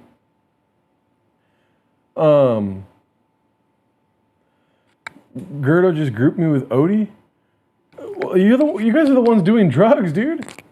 I can't even read your comments and think like straight while doing it. You guys are fucking me up in the head. I'm getting pretty mad about it. Let's see what else is on this video. Rotate your body into the punch for knockout. Your style is more volume punches. Rotate the body for sure, dude. I mean, I'm sitting in a chair right now, dude. Imagine I was standing this tall with both wrists broken. Yeah, Cooney would win in a fight. Here's the thing, dude. I need to read all the books I can on endgame. Like, my endgame strategy for chess, atrocious, dog. The endgame strategy for like podcasting and stuff like that, terrible, dude. I'm more of like a midfielder. You know what I mean? I'm not an attacking player. I'm not a defensive player. I'm in the midfield, just making shit happen. You know what I mean? I fuck squirrels, like kicking the ball. I got jokes for the midfield. I don't really have closing jokes. I can't really end jokes when I'm on stage, you know? Yeah, but Cooney can't bear Graves' disease. Can't beat Graves' disease, so I don't know. Cooney got violence in his... Cooney beat Graves' disease. Forget striking, just twist their neck off. Yeah. Magnus Galactus, welcome. Let's see what else we got. In the third hour of our show here, at the very end. Anyways. Hilarious and shitty, both true. Without footage of the incident, we can only play out the comical version of events in our heads. Stop right now. I'm losing it. Oh, no. Matt, I don't want to be racist. I wouldn't refuse Yes, you to do. go. My thing is I wouldn't refuse to go. I would go visit jail. He does seem like a nice guy. I feel that's my thing taking me away. I think you would find it interesting to go and see what's going on. Yeah, but if he was a really bad guy, if he was like a or something, he could be like, hey, I don't support that. Fair. Okay, can I actually put one more thing out there for Matt? Okay, so obviously his wife's dad abandoned her, right? And he doesn't sympathize. Bro, it's just bad. Oh, that guy had enough. Sit down, sir. Sit Real down. nice, Timmy. Come on, buddy. Come back. It's okay. Come on, dude. So what? Let's cut all that. kinds Let's of fucking colored cut that. people go to jail. According to Tripoli, the next day, Timmy and the McCuskers had squashed the beef. And everyone just couldn't believe it. I guess the next day they made up. June 7th, 1948. Ooh. Juneteenth.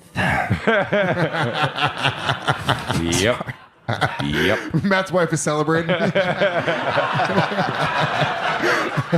Can't celebrate mom's Hey, guys, birthday. lay off his wife, okay? Come on. Yeah. Matt got 9 points by story number 3, and he has not scored a single point since. No. Just fending off attacks from my wife by these fucking scumbags. All for YouTube credit, man. That's cool. Clout chasing pieces of shit. Now, I would think Big J, because he hasn't had a story, but Matt's wife is black. Can I be honest with you? My first thing was to jokingly laugh and go like, Louis, that's fucked up. And I was like, it's a really decent, rational... Fuck! Why is it so rational? Well, the world sucks, man. Matt, how did your wife feel about my George Floyd joke at the roast? Did she say I don't think she heard it. Okay, perfect. You've kept it from her? You're hitting play on the thing, dive. No! You're like, let's go get some food. So there was no lawsuit, no cancellation. They didn't have to make a special video or a tweet. It was just comics being comics, and someone took a joke too personally. After Lewis made what seemed like a very real comment to light the fuse, Timmy's responses were the perfect notes to end on. I'm playing for your wife. Don't kiss my fucking ass now. Shut up. I said I'm gonna fuck his wife after the show. That's what I said. I didn't say anything but that. Okay, Lewis. Take it away, I Louis. apologize as myself. I said I'm fucking your wife after the show. Okay. In the end, it seems like Timmy is just playing a character and genuinely felt bad about what happened. I'm giving him the benefit of the doubt in this situation. Although some of the jokes may have gone a little far, they are jokes, and this is a place where everything's going off the cuff. You're basically doing live improv while you're going through these stories. So I'm going to give him the benefit of the doubt there. You know, some of the jokes weren't really funny. They were more offensive than funny. And, you know, if you ask Tony, offensive is funny, but not to everyone. So let me know what you thought of the video. Go ahead and comment down below. A lot of people have been... I've talked about this before, but I do not like... Not coming from a marketing genius, but I don't like when these commentators are like giving both sides of it and not telling you where they land. You know what I mean? I don't like that. Who is this guy? I've never seen his videos before. Virtual reviewer. The woman the joke's about is the only person that should have a take on it. Us pedestrians are basic bitches. We allowed to get butt hurt and throw hands. Yeah, dude, there's nothing wrong with her throwing a punch at him. That's my stance. And I just don't get like that.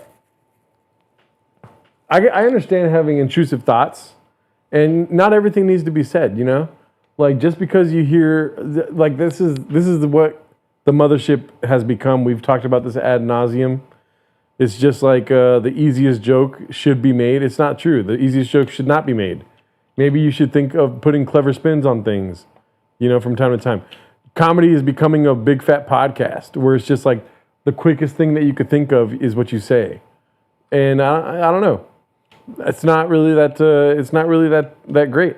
If you want to make like a freedom of speech and stand on that for stand-up comedy, that's because you've been like working the bit out. Like, if you say a bad word in a setup, I'm assuming you're going to address it in your punchline. If you're a good comedian, you know, or make things make sense, you know. Bill Burr, for the longest time, would talk shit about women, but he would like kind of make it logically make sense in the punchline, and that was the sigh of relief of laughter for those jokes. Play stupid games, win stupid prizes, as the right loves to say. I don't know about right or left, anyways, but in my opinion, I wouldn't say he deserved to get punched in the face, but when you're dealing with the circumstance that he got punched in the face, and you ask, why did he get punched in the face? And then you see the video of him making those jokes, you easily go like, in your mind, you kind of like, you can easily see somebody getting upset and punching him in the face. It's not something that is like so out of left field, you know? It's like, oh, look what he said on stage. Oh yeah, well, I wouldn't punch him in the face, but I can understand how he got punched in the face. You know, they only talk shit about her because she's a black woman. They would not say that, of that trash about Jelly Roll's old blonde big titty torta. True, but they would make jokes about how everyone wants to fuck Jelly Roll's wife, which these things all come with their own headaches, I guess. It's just weird to do that. You know what I mean? It's uneven ground, or what is it? Unequal playing field, where it's just you're just making fun of this dude's wife. Which, if I didn't know any of these people, I don't know if it would be funny or not. You know what I mean? I don't think it is. It's kind of just like lowest hanging fruit, as Cooney likes to say. It is the lowest hanging fruit at this point. What else we got? Whitney Cummings. Whitney Cummings is nuts, right? Have you guys seen Whitney Cummings' whole tour talking about the joke she made at the Kennedy Center for Bill Maher's induction into the Comedy Hall of Fame? What is it? The fucking Mark Twain Award? Whitney Cummings. Let's see this. Let's see her. I mean, terrible views, huh? She's got.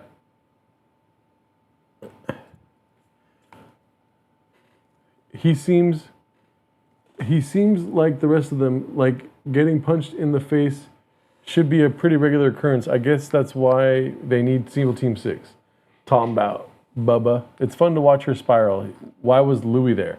I don't know anything about this other than her video from, I think, Too Lazy to Try or American Redact. One of these people made a video about her. Whitney finally had a good joke and it got deleted. Yeah, she's really upset about it. Let's see this. This is men, very shrewd investors. Mark Twain had actually put all of his money. What is with girls like wanting to be half naked? You know what I mean? Or performers. I don't mind girls in real life being half naked. You know what I mean? But like, it's just weird. Am I wrong, guys? If I'm wrong, I'm wrong. But like, why have your tits out up to the areolas, dog? Right? Is that fucking crazy? I'm wrong. You guys like the tits? I don't know. That top is dicey. It's just weird. You don't mind? I thought she was in lingerie before they zoomed out. Yeah, but not Whitney. No one wants to see that shit on you, old sea hag. not even just like a Whitney thing, because I mean, Whitney's disgusting. We know that. She's got the nostrils of stab wounds for her nose. You know, it's just like so unnecessary. You are in Washington D.C. Put a fucking, what is that called? The suit jacket on with the puffy shoulders, dude. Put the puffy shoulder suit jacket on, dude. Whitney is so close to hot, but AI can't forget how plastic she is. She middle-aged now. She's desperate for attention, so tits must pop out. I'd still hit that. God awful. Just whack. Just whack. Man, she used to get way bigger audiences than this. What happened? She's still rocking hundreds of thousands of views. Just weird, bro. Let's see the comments here. That was pretty good, Whitney. Right on. LOL, I love me some Whitney. Good stuff. Looking good, Whitney. Whitney getting finer with age. What the fuck she doing there? Whitney look amazing. Tim helped this speech. I know it. The number of empty seats is troubling for Bill. Looks like he's received this during the pandemic. Dealing with assholes, everybody in that room. Bill Maher's ceremony, hosted by a bunch of has-beens who were still nobodies at their peak, tells you everything about how washed he is. Why not post it with the sex traffic joke on your own channel? Do you later define literal religious genocide? Very specific type of person indeed. I mean, just I unsubscribed to Bill a long time ago. He should not be getting this award because he is not funny. Very weird. How many comments? 38 comments. This set is boring and Bill Maher sucks. Mods, for sure. Manly Man, I gotta go put a coat of paint on some stuff for my job, y'all. Nice to see everyone. Later on, Manly Man, if you are willing to come and paint my restroom, it's in a dire state right now. Bunch of Chapati people in that comment section, B. She runs all her videos as ads, so if you see a few seconds of the ad, then she gets a view. A couple of thousand at most has seen all her videos. Yeah, it's very sad. There should definitely be something against that because fly to Cali G, I got you. Fly me to Cali G, I got you. That shouldn't be allowed. Yeah, I think Too Lazy to Try or Podcast Cringe did the video about her and was saying that she claims to be demonetized, but if she's running her videos as ads, they can't be monetized because there's a conflict of interest or something like that. So she's not making any money on these views. If you eat enough Chipotle, you can paint your walls fast, G. I don't want to hear this Chipotle gives you diarrhea bullshit, dude, because it's not true, all right? I've had Chipotle at least 4 times in the last week. And I have yet to get, I have had a couple bouts of diarrhea. I'm not going to lie to you. I'm not going to get on my fucking high horse and lie to you guys. Let me show you guys what I'm working with here. Top 0.5% in America as far as Chipotle goer goes. And then I'm top 0.6 or top 0.5 in my city. Watch it. You were spotting like Jasleen Singh. Oh, I just fucked my pinky toe up right now. That hurt. I was trying to crack my pinky toe. You blew out the bathroom walls with your diarrhea. Gee, that's not true. Can I tell you guys what I think happened? You guys want to know what I think happened? Let me whisper this because my windows are open. This is what I think that happened, dude. Last week while I was streaming, if you guys remember that, while I was streaming last week, I heard a noise. Do you guys remember this? All of you guys were here. How many likes has this fucking stream got? That's important for this story. 18 likes. Not bad. All right. I'll chill. Let me chill. Here's what happened, I think. I heard the noise, right? I heard a noise, and then I looked over. So when you're looking somewhere, you can focus better with your ears. I looked over, and then I heard a second noise. What I think happened was the upstairs neighbor flushed their toilet, and then it started coming out of the ground. Remember I started telling you guys I'm watching it come out of the ground right now? That's what happened.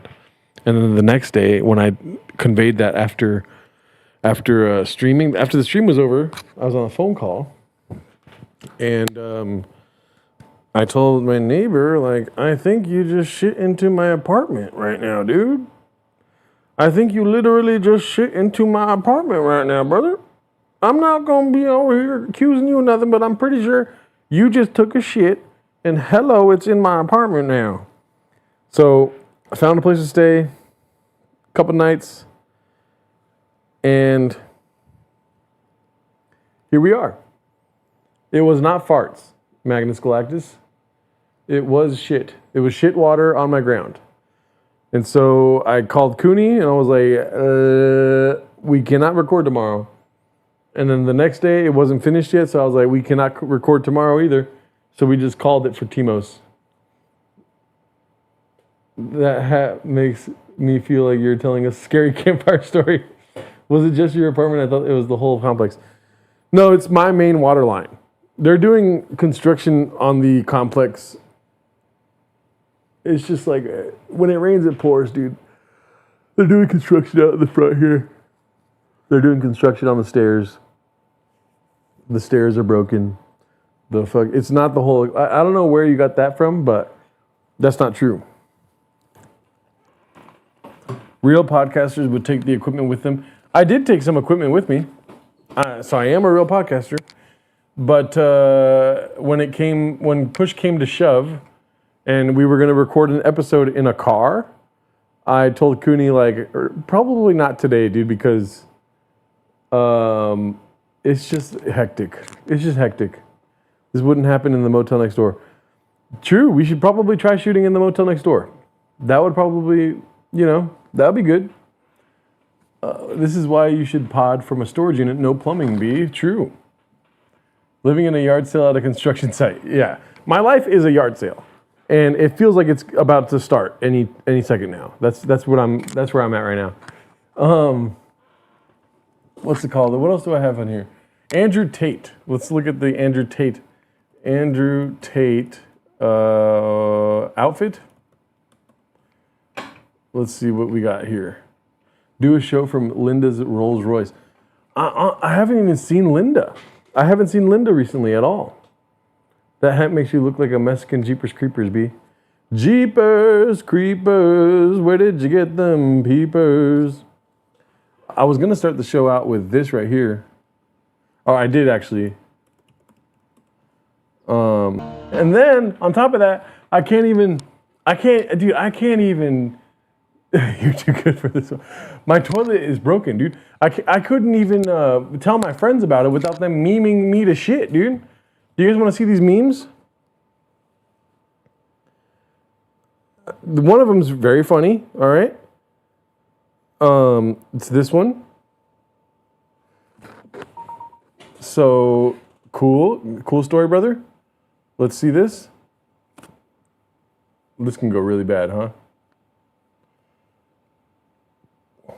This right here.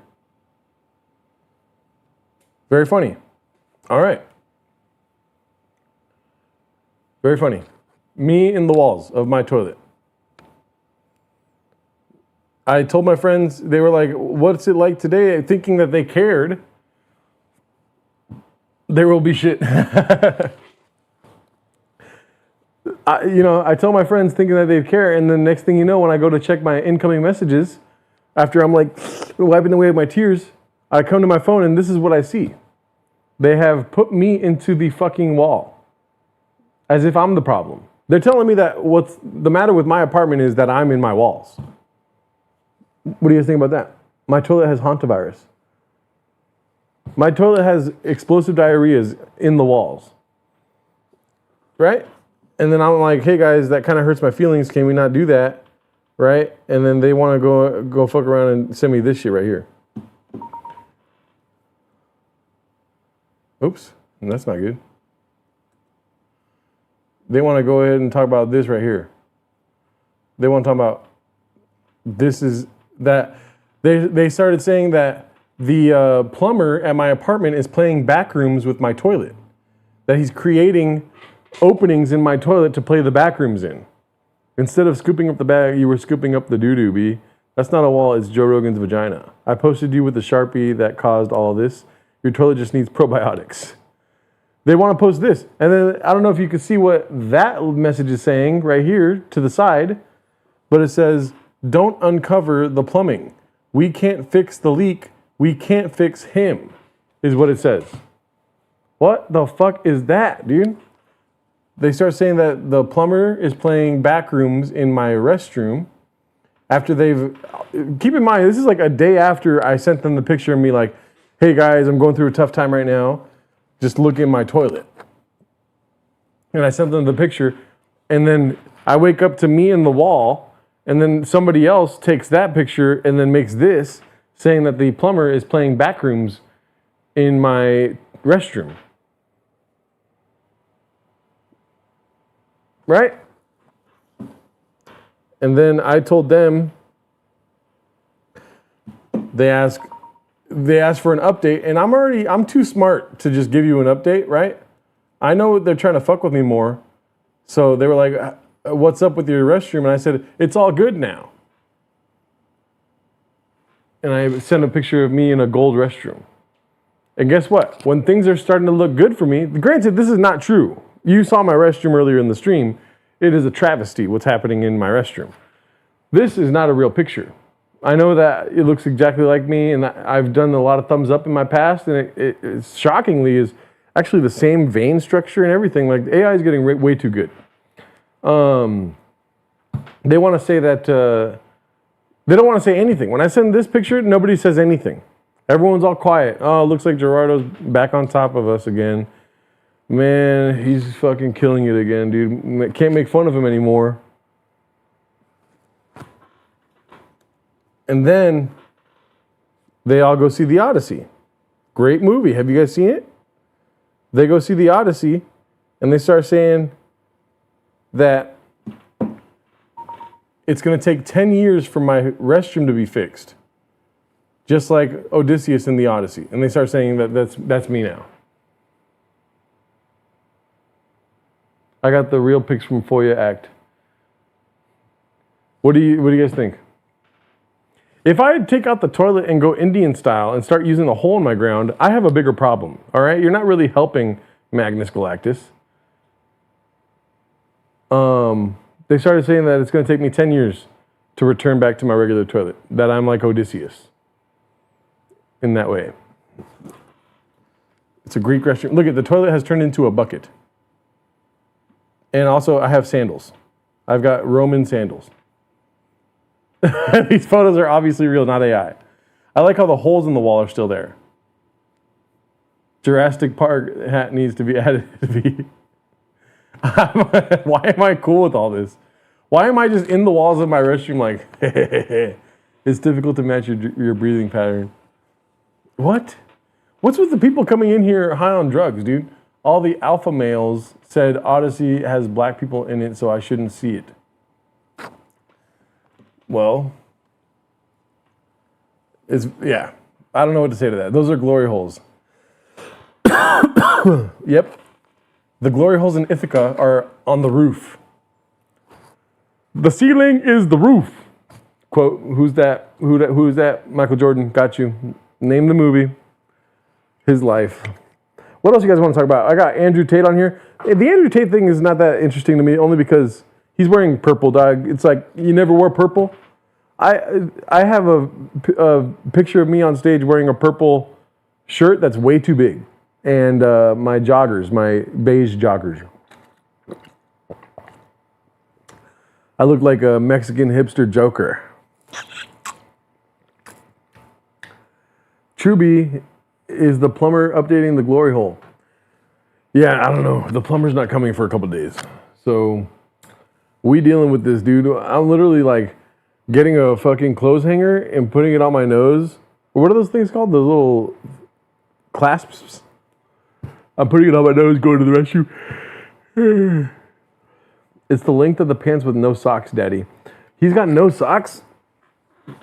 Let's go ahead and look at this. I don't know why no socks gets me want to see this. Oh yeah. Oh yeah.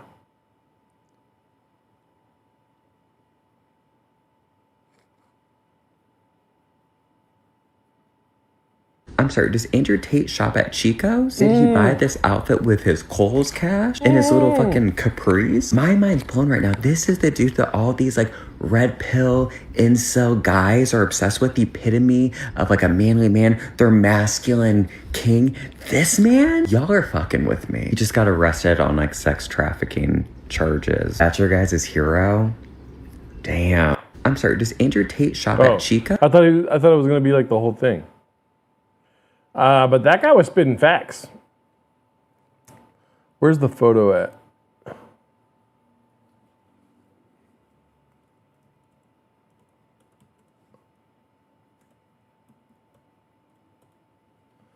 Let's see here. I mean, we don't really have a clear photo, do we? Let's see this video.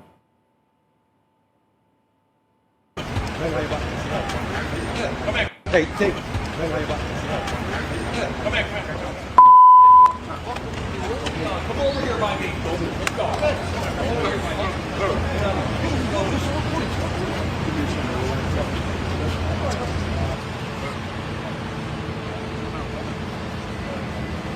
Tristan, anything to say?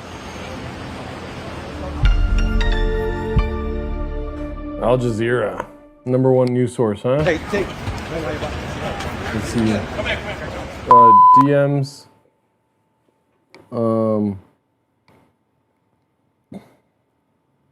How do I go? Oh. Well, I gotta download this. I don't need you guys seeing my business. Why is this not working? There we go. Wow, my computer is fucked, isn't it? I got all these pictures up. Okay. Let's put this on my desktop and then double click it and big screen it. So that's the photo right there. Wow. There's no chance that's the same outfit, but it does look eerily similar for sure. All the flowing blouse too. All your base are belong to us. What? Yeah, that's a rough look for your boy. I'd fuck. I don't understand.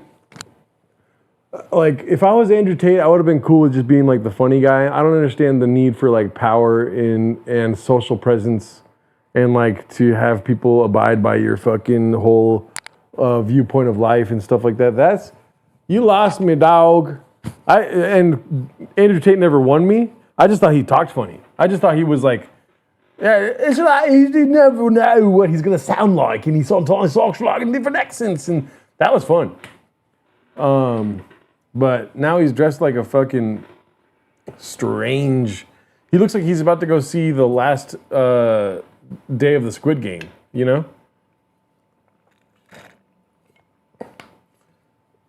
It's just like the bald head thing is weird. He looks like he's like on set for a movie. Like he looks like he's one of Mark Wahlberg's henchmen in a fucking Christian cop movie or something like that, you know? The reason for his behavior is because he is bald. Yeah, 100%. What came first? The bald head or the fucking... they are all closeted. I wouldn't doubt it. I mean, that's like a wild... If that's the case, dude, I knew this was going to happen. Yeah, if that's the case, dude, if you're in Hollywood and you got to get fucked in the ass, that's a rough first day. You know what I mean? Like, listen here, Gerardo Alarcon, we're going to make you a fucking star, but thing is, George Clooney's going to have to fuck your ass. Are you cool with it? And by the way, I don't know if you could tell, but this is John Bernthal telling me.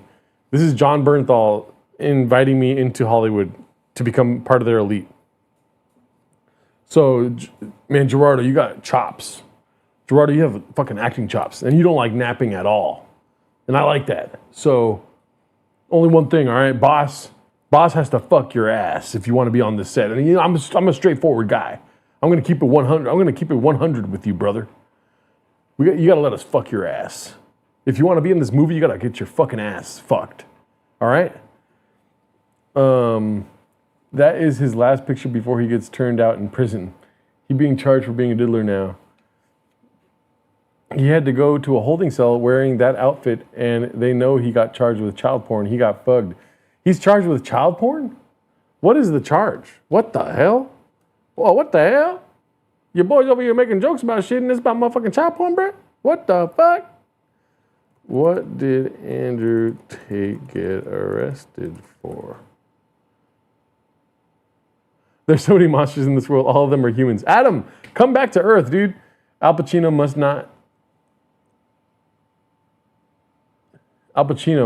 not in you, not Clooney. Let me tell you something. John Bernthal, Gerardo. Let me tell you something. Let me tell you something. How do you do John Bernthal's voice? He was arrested. Rape, sex trafficking, assault, and child exploitation. Okay. Charges are not good. He was trying to pimp out a 17-year-old and shared pics of her. Wow. Okay. I'm looking at it right now. Diddler is still on the loose, too. Wow. The U.S. Arrest took place under a sealed warrant and on behalf of British authorities who are seeking to extradite the brothers to the United Kingdom to stand trial. According to unsealed federal documents, the specific newly issued UK charges leveled against Andrew Tate include 7 counts of rape, 3 counts of arranging or facilitating trafficking for sexual exploitation, 3 counts of assault occasioning actual bodily harm, 19 charges for offenses connected to indecent images of a child and extreme pornography. These new charges stem from a continuous investigation by the Bedfordshire Police after 4 additional victims came forward. The alleged offenses are reported to have occurred between July 2010 and August 2017. With the addition to these new counts, Andrew and his brother Tristan Tate face a combined total of 59 charges across multiple jurisdictions, the United Kingdom and Romania. Andrew Tate and his legal team have repeatedly denied all wrongdoing. His defense attorneys have publicly maintained his innocence, claiming that all past sexual activity and was consensual and characterizing the UK extradition attempt as politically motivated. All right. Well, I read all of that, so your closet feels just fine. It is must if you want to be in Hollywood. That's what I'm saying. I mean, I don't know how much I believe with that, you know? Like, if I want to become a fucking part of the city council, I've got to have some sort of crazy indecency towards children or something, you know? Like, I don't know. Something about that a little different to me, dude. Plus, now we know Tate can't fight, so he's getting his ass clapped. Yeah. Even known serial rapist Brian Callahan is still a free man. Wow, I got really tired all of a sudden, dude. I'm super tired. I think the John Bernthal voice took it out of me. Let me tell you something. Thing about Hollywood is, yeah, it's all good. It's all fun. I love Hollywood. But I had to get fucked, so you got to get fucked. All right? Let me tell you something. When it comes to Hollywood, even John Bernthal got fucked in the ass. I didn't do any fucking. I got fucked in my ass. And now I'm in the Odyssey. Isn't that crazy? All the guys in the Odyssey had to get fucked in the ass. And obviously there's some shame attached to it because nobody's coming out and just saying it. All right? You guys got to get your fucking news from me. John Bernthal is a giant power bottom, so understandable, yeah. John Bernthal is a power bottom. And you know, in the gay community, a good friend of mine who is gay relayed this message to me quite a while back. And I have said it on podcasts whenever I had a chance to, but there is an epidemic in the gay community where there's a lot of bottoms, not a lot of tops.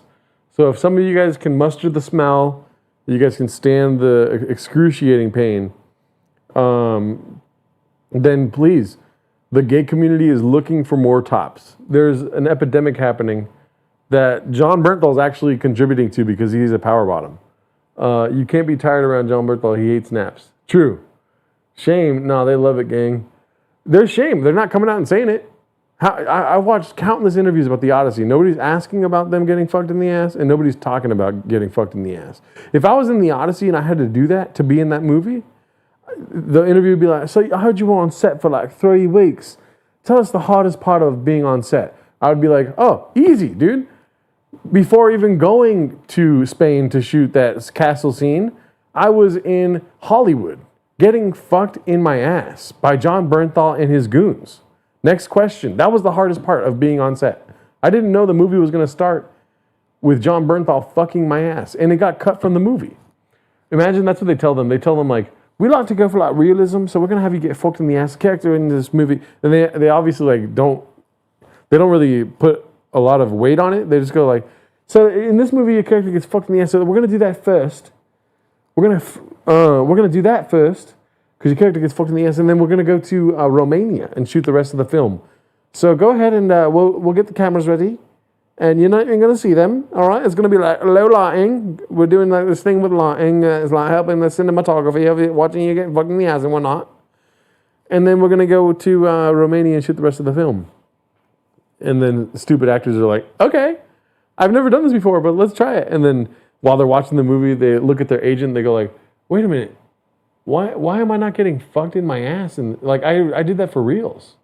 Why isn't it in the movie? And then 3 movies down the line, you're like, they want to fuck my ass again, but they're not going to put it in the movie. I know for a fact they're not putting it in the movie. But all right, let's do it. Whatever.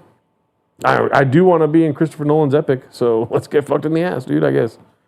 Whatever. It's happened every fucking time. I did a Tubi movie and they fucked my ass. Hollywood is out of control. Nothing good happens in Romania. It's a humiliation ritual, B. Yeah, man. I'm on Tubi, dude. I don't want to talk about it. That's so funny. Brendan Schaub, to make Gearheads Gone Wild, he had to fucking get digits in the ass again, dude. Yeah, I'm on Tubi. Yes, I'm on Tubi. Thank you for asking. I don't want to talk about it. Ugh. Tubi sucks. I hate Tubi. Wow. Would you guys? And then all my friends growing up, or they're all around a campfire. They just got done dirt biking or something, and they're like, "You guys hear about Gerardo?" Ooh, yeah. I heard rumors. Yeah, he got fucked in the ass so he could be in Jumanji. Really? Yeah. They have video of it and stuff, but they cut it out of the movie, he said. He said it was like one of the scenes in the movie, but they cut it out. He's nuts. Tubi exploits retarded people. That's all I see now. When I go to the movie theaters, I go to the movie theaters way too often. You know what I mean? And all I see are people that got fucked in the ass on the screen now. I'm in my Jumanji hat for sure, dude, with my little cigarette here. Or is it on this side? Got my little cigarette pencil. I think Baba got it worse. Instead of getting fucked in the ass, he got Joe Slow. What? You talking about Slow Joe? It's weird, man. It's a weird world out there, brother. You know? I can't imagine. When you think about it, though, if your dream as a kid is to be an actor, and then you're presented with the opportunity in a fucking dark room somewhere where they're like, we think you're excellent. Or let me do it like this. Like, we think you're so good at acting, but there's one more thing we need from you. And I'm not going to lie, it's kind of gross. It's really gross, actually. That's why we need it. We want it. We love it. Can you just tell me what it is? Shut up. You're in my office now. Okay, chill. Just shut. Stop talking. That's not what we need. We don't need you to talk right now. Let's just say you are cast in our film. What are you willing to do for that? What? I'm cast? Did you just say that I'm in the movie? Stop answering my questions. I don't want to hear you speak. I want to see what you're willing to do to be cast in the film. Well, dude, if I'm in this movie, I'm really appreciative of that. And You're not answering my fucking question. all right, I mean, this is I'm willing to do whatever to be in this movie. Real, yes, that's what we want to hear, yes. You're willing to do whatever you say, huh? You're willing to do, what was that? You said whatever? Yeah, I really want to be in this movie. It's been like a dream of mine since I was a kid. I want to be in this movie. I know it's on Tubi, but you got to start somewhere. So I'm yes, we love Tubi. Tubi is an excellent service. So now, when you say whatever, you mean I will literally do anything to be in this fucking movie, dude. I don't care if it's on Tubi. My mom told me, don't be on Tubi, you're bigger than Tubi. I said, no, Tubi needs me. Tubi's waiting for Gerardo to come through and fucking explode that shit. Take that shit to another level of streaming, you know? Right, yeah. But if I want you to focus on what you said earlier. No, but I think Tubi is bigger than what Tubi is now. And I'm willing to do whatever to make Tubi. Oh, really? For Tubi you'll do anything, huh? Are you willing to have John Bernthal fuck your ass? Yes. I ain't no bitch, but I will suck every dick in this room for this role. Mom, can you pick me up? I'm scared. Oh, you'll do anything for Tubi. Okay, I was thinking more Paramount Plus, but if you'll do anything for Tubi, then I think we have the perfect suitor for the role. Callan fucked Joe back in the day to get with the execs at Mad TV. That's so funny. Joe's taking it for the team. Joe's like, I'll do anything for Callan to be on Mad TV. They're like, I mean, we're cool. He can be on. I'll do anything. Man, it's a dark world out there, man. And now's a better time than ever to just have something stuck up there just to preemptively stop anyone from fucking your ass. This is really realistic. Just not Jewish sounding enough to be 100. Guys, protect yourselves, protect your families. Please put something in your ass so that they don't do it. You know what I mean? Just make sure that shit's plugged up at all times. Or just have a tight sphincter. Why do I keep visualizing a Jew fat Cooney with that voice? How many comics have had to get fucked by Rogan to get into comedy? Rogan got a Neuralink. That would be crazy if people got Neuralinks now, dude. Think about that. Imagine, what if you got a Neuralink? You don't even know. This is why we all need our security butt plugs. Yeah. Just as a preemptive measure, just have something stuck in your ass. Just like when ICE started coming around, anyone that I thought was illegal, I fucking tied them up and I put them in my apartment. I said, you're not getting out of here. If I didn't, I asked them for paperwork. They weren't forthcoming with that information. I said, if there's a chance you're illegal, I'm not going to let them take you. I'm going to put you in my fucking fridge. I'm going to put you in my huge fridge. There's a lot of room. And we're not letting you go until this fucking Cheeto looking fucking bitch is out of the office. Come on. And then they'll resist, you know. I'll get the duct tape out and I'll tie their arms in the mouth. I'm like, no, I'm not letting them take you. And then I put them in the holes in my restroom. You know? I saw a video of a guy that has one, and I think Rogan has one. That's why he says the same thing over and over and say positive things about Elon. Wow.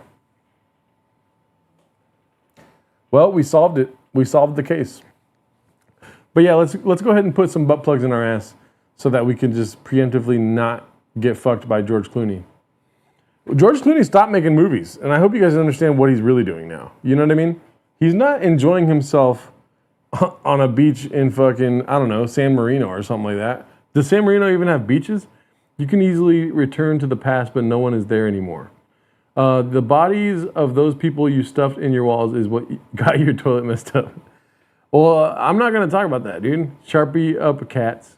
Yeah, just put a Sharpie in there. That's a good thing. Yeah. Like Troy Flip said, just put a Sharpie in your ass. I think you'll avoid any and all actors and their horny ways. You know what I mean?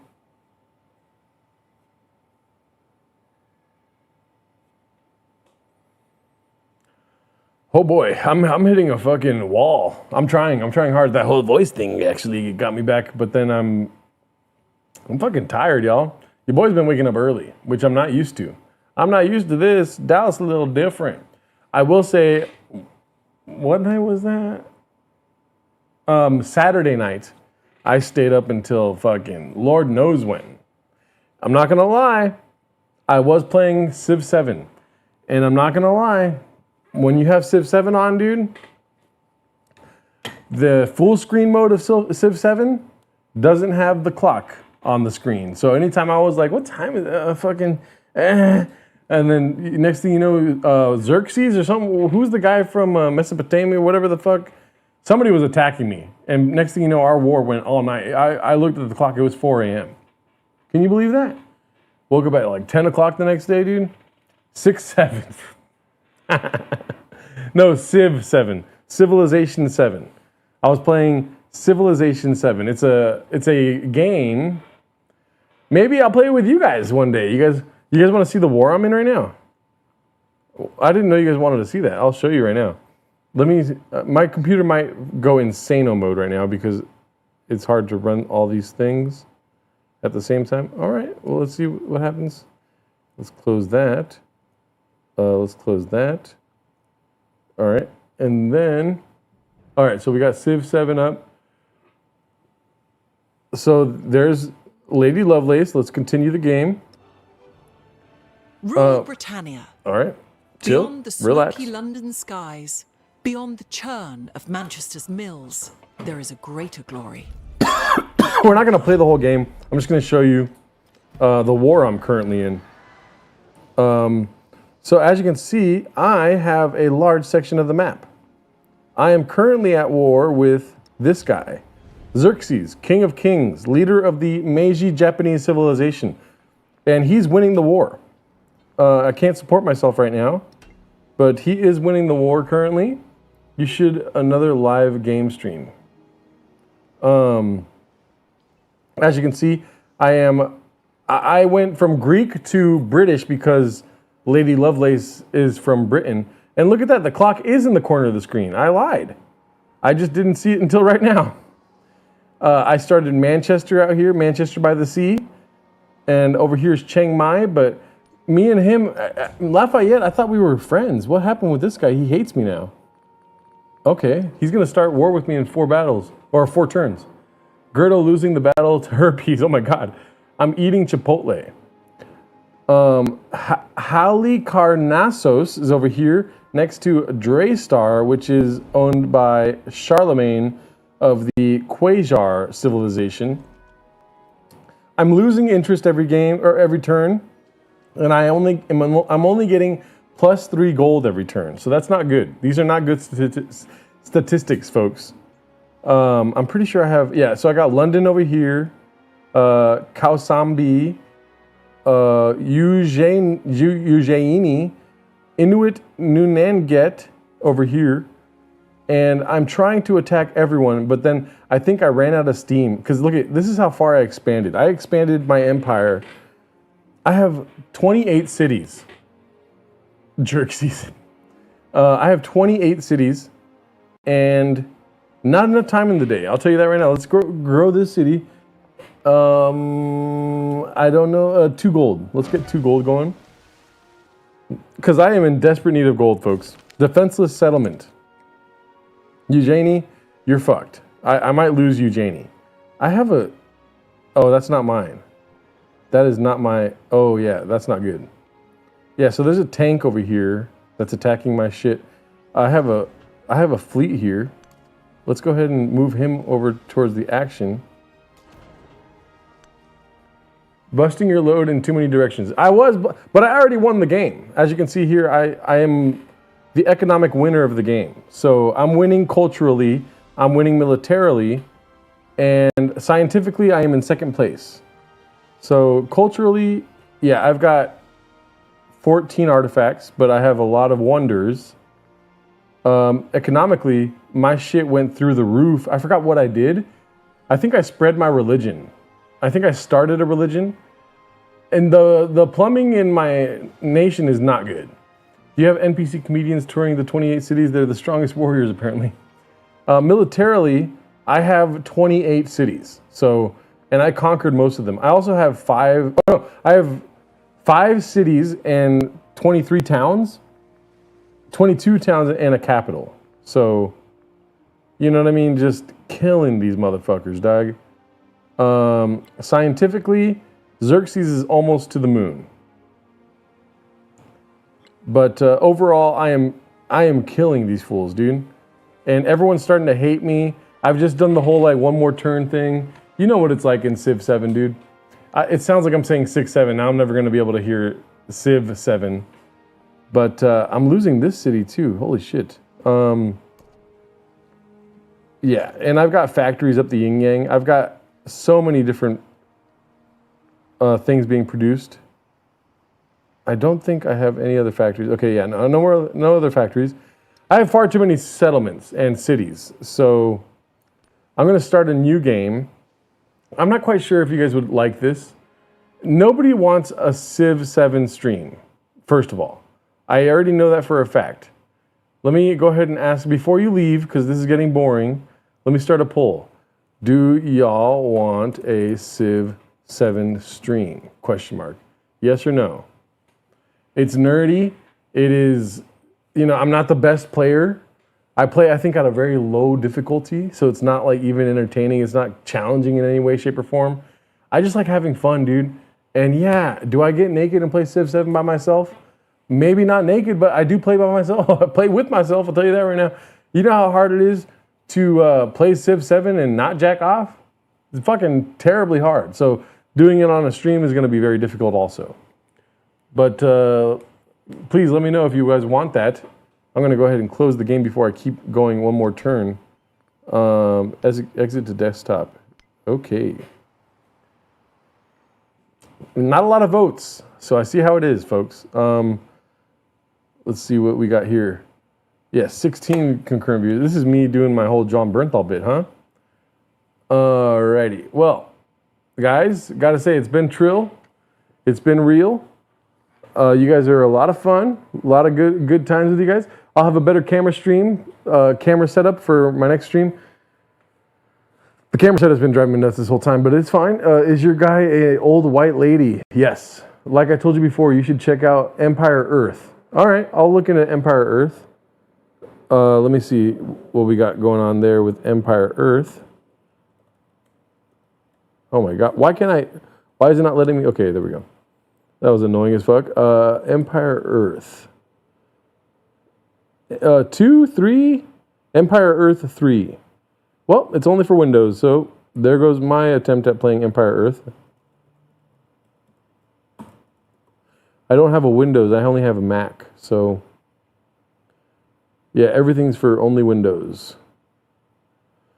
No chance I'm going to play this, dude. I'm looking at the graphics. I'm good, daddy. Civ 7 is all I need. And yes, I was Lady Lovelace because I believe in randomizing the, what is it called? The leader? I put random, and then on the civilization, I put random.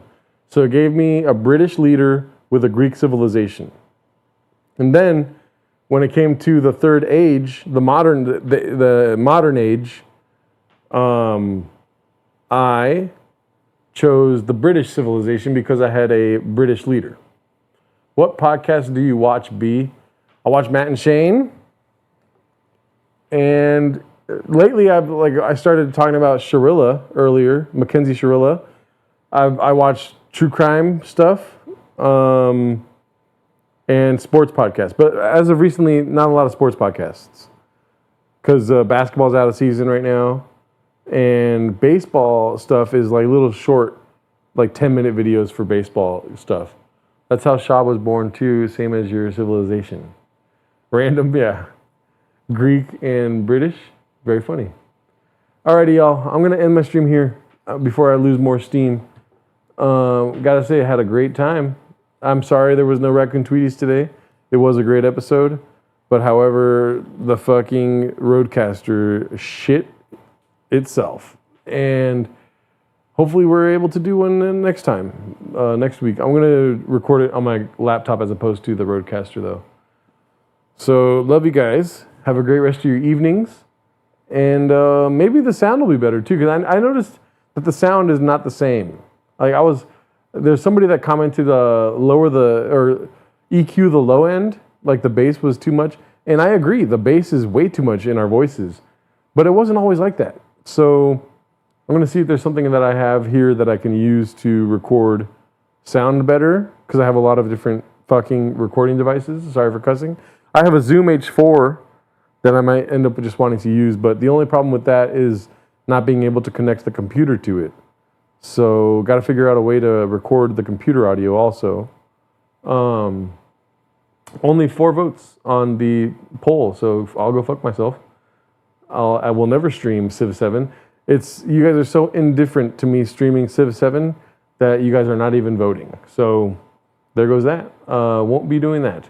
I remember those Risk streams we used to do back in the day were pretty off the heezy. So who knows what a Civ 7 stream will bring. Alrighty then. Well, love you guys. Have a great rest of your days. And ADHD, Bud Easy. I don't believe AMP came through today, which I'm pretty upset about. And I forget the other mods I have. Thank you for the mods. The chat was not that infuriating. I saw a couple comments about Chipotle giving people diarrhea, so I don't know how I feel about that. Blaming the walls of my restroom on Chipotle diarrhea is not cool in my book. Take notes, mods. Stream Civ 7 from Cooney's storage unit. Okay, that's a thought. Love you guys. Have a great rest of your guys' nights, and I'm out of here. Stream ending. Bye.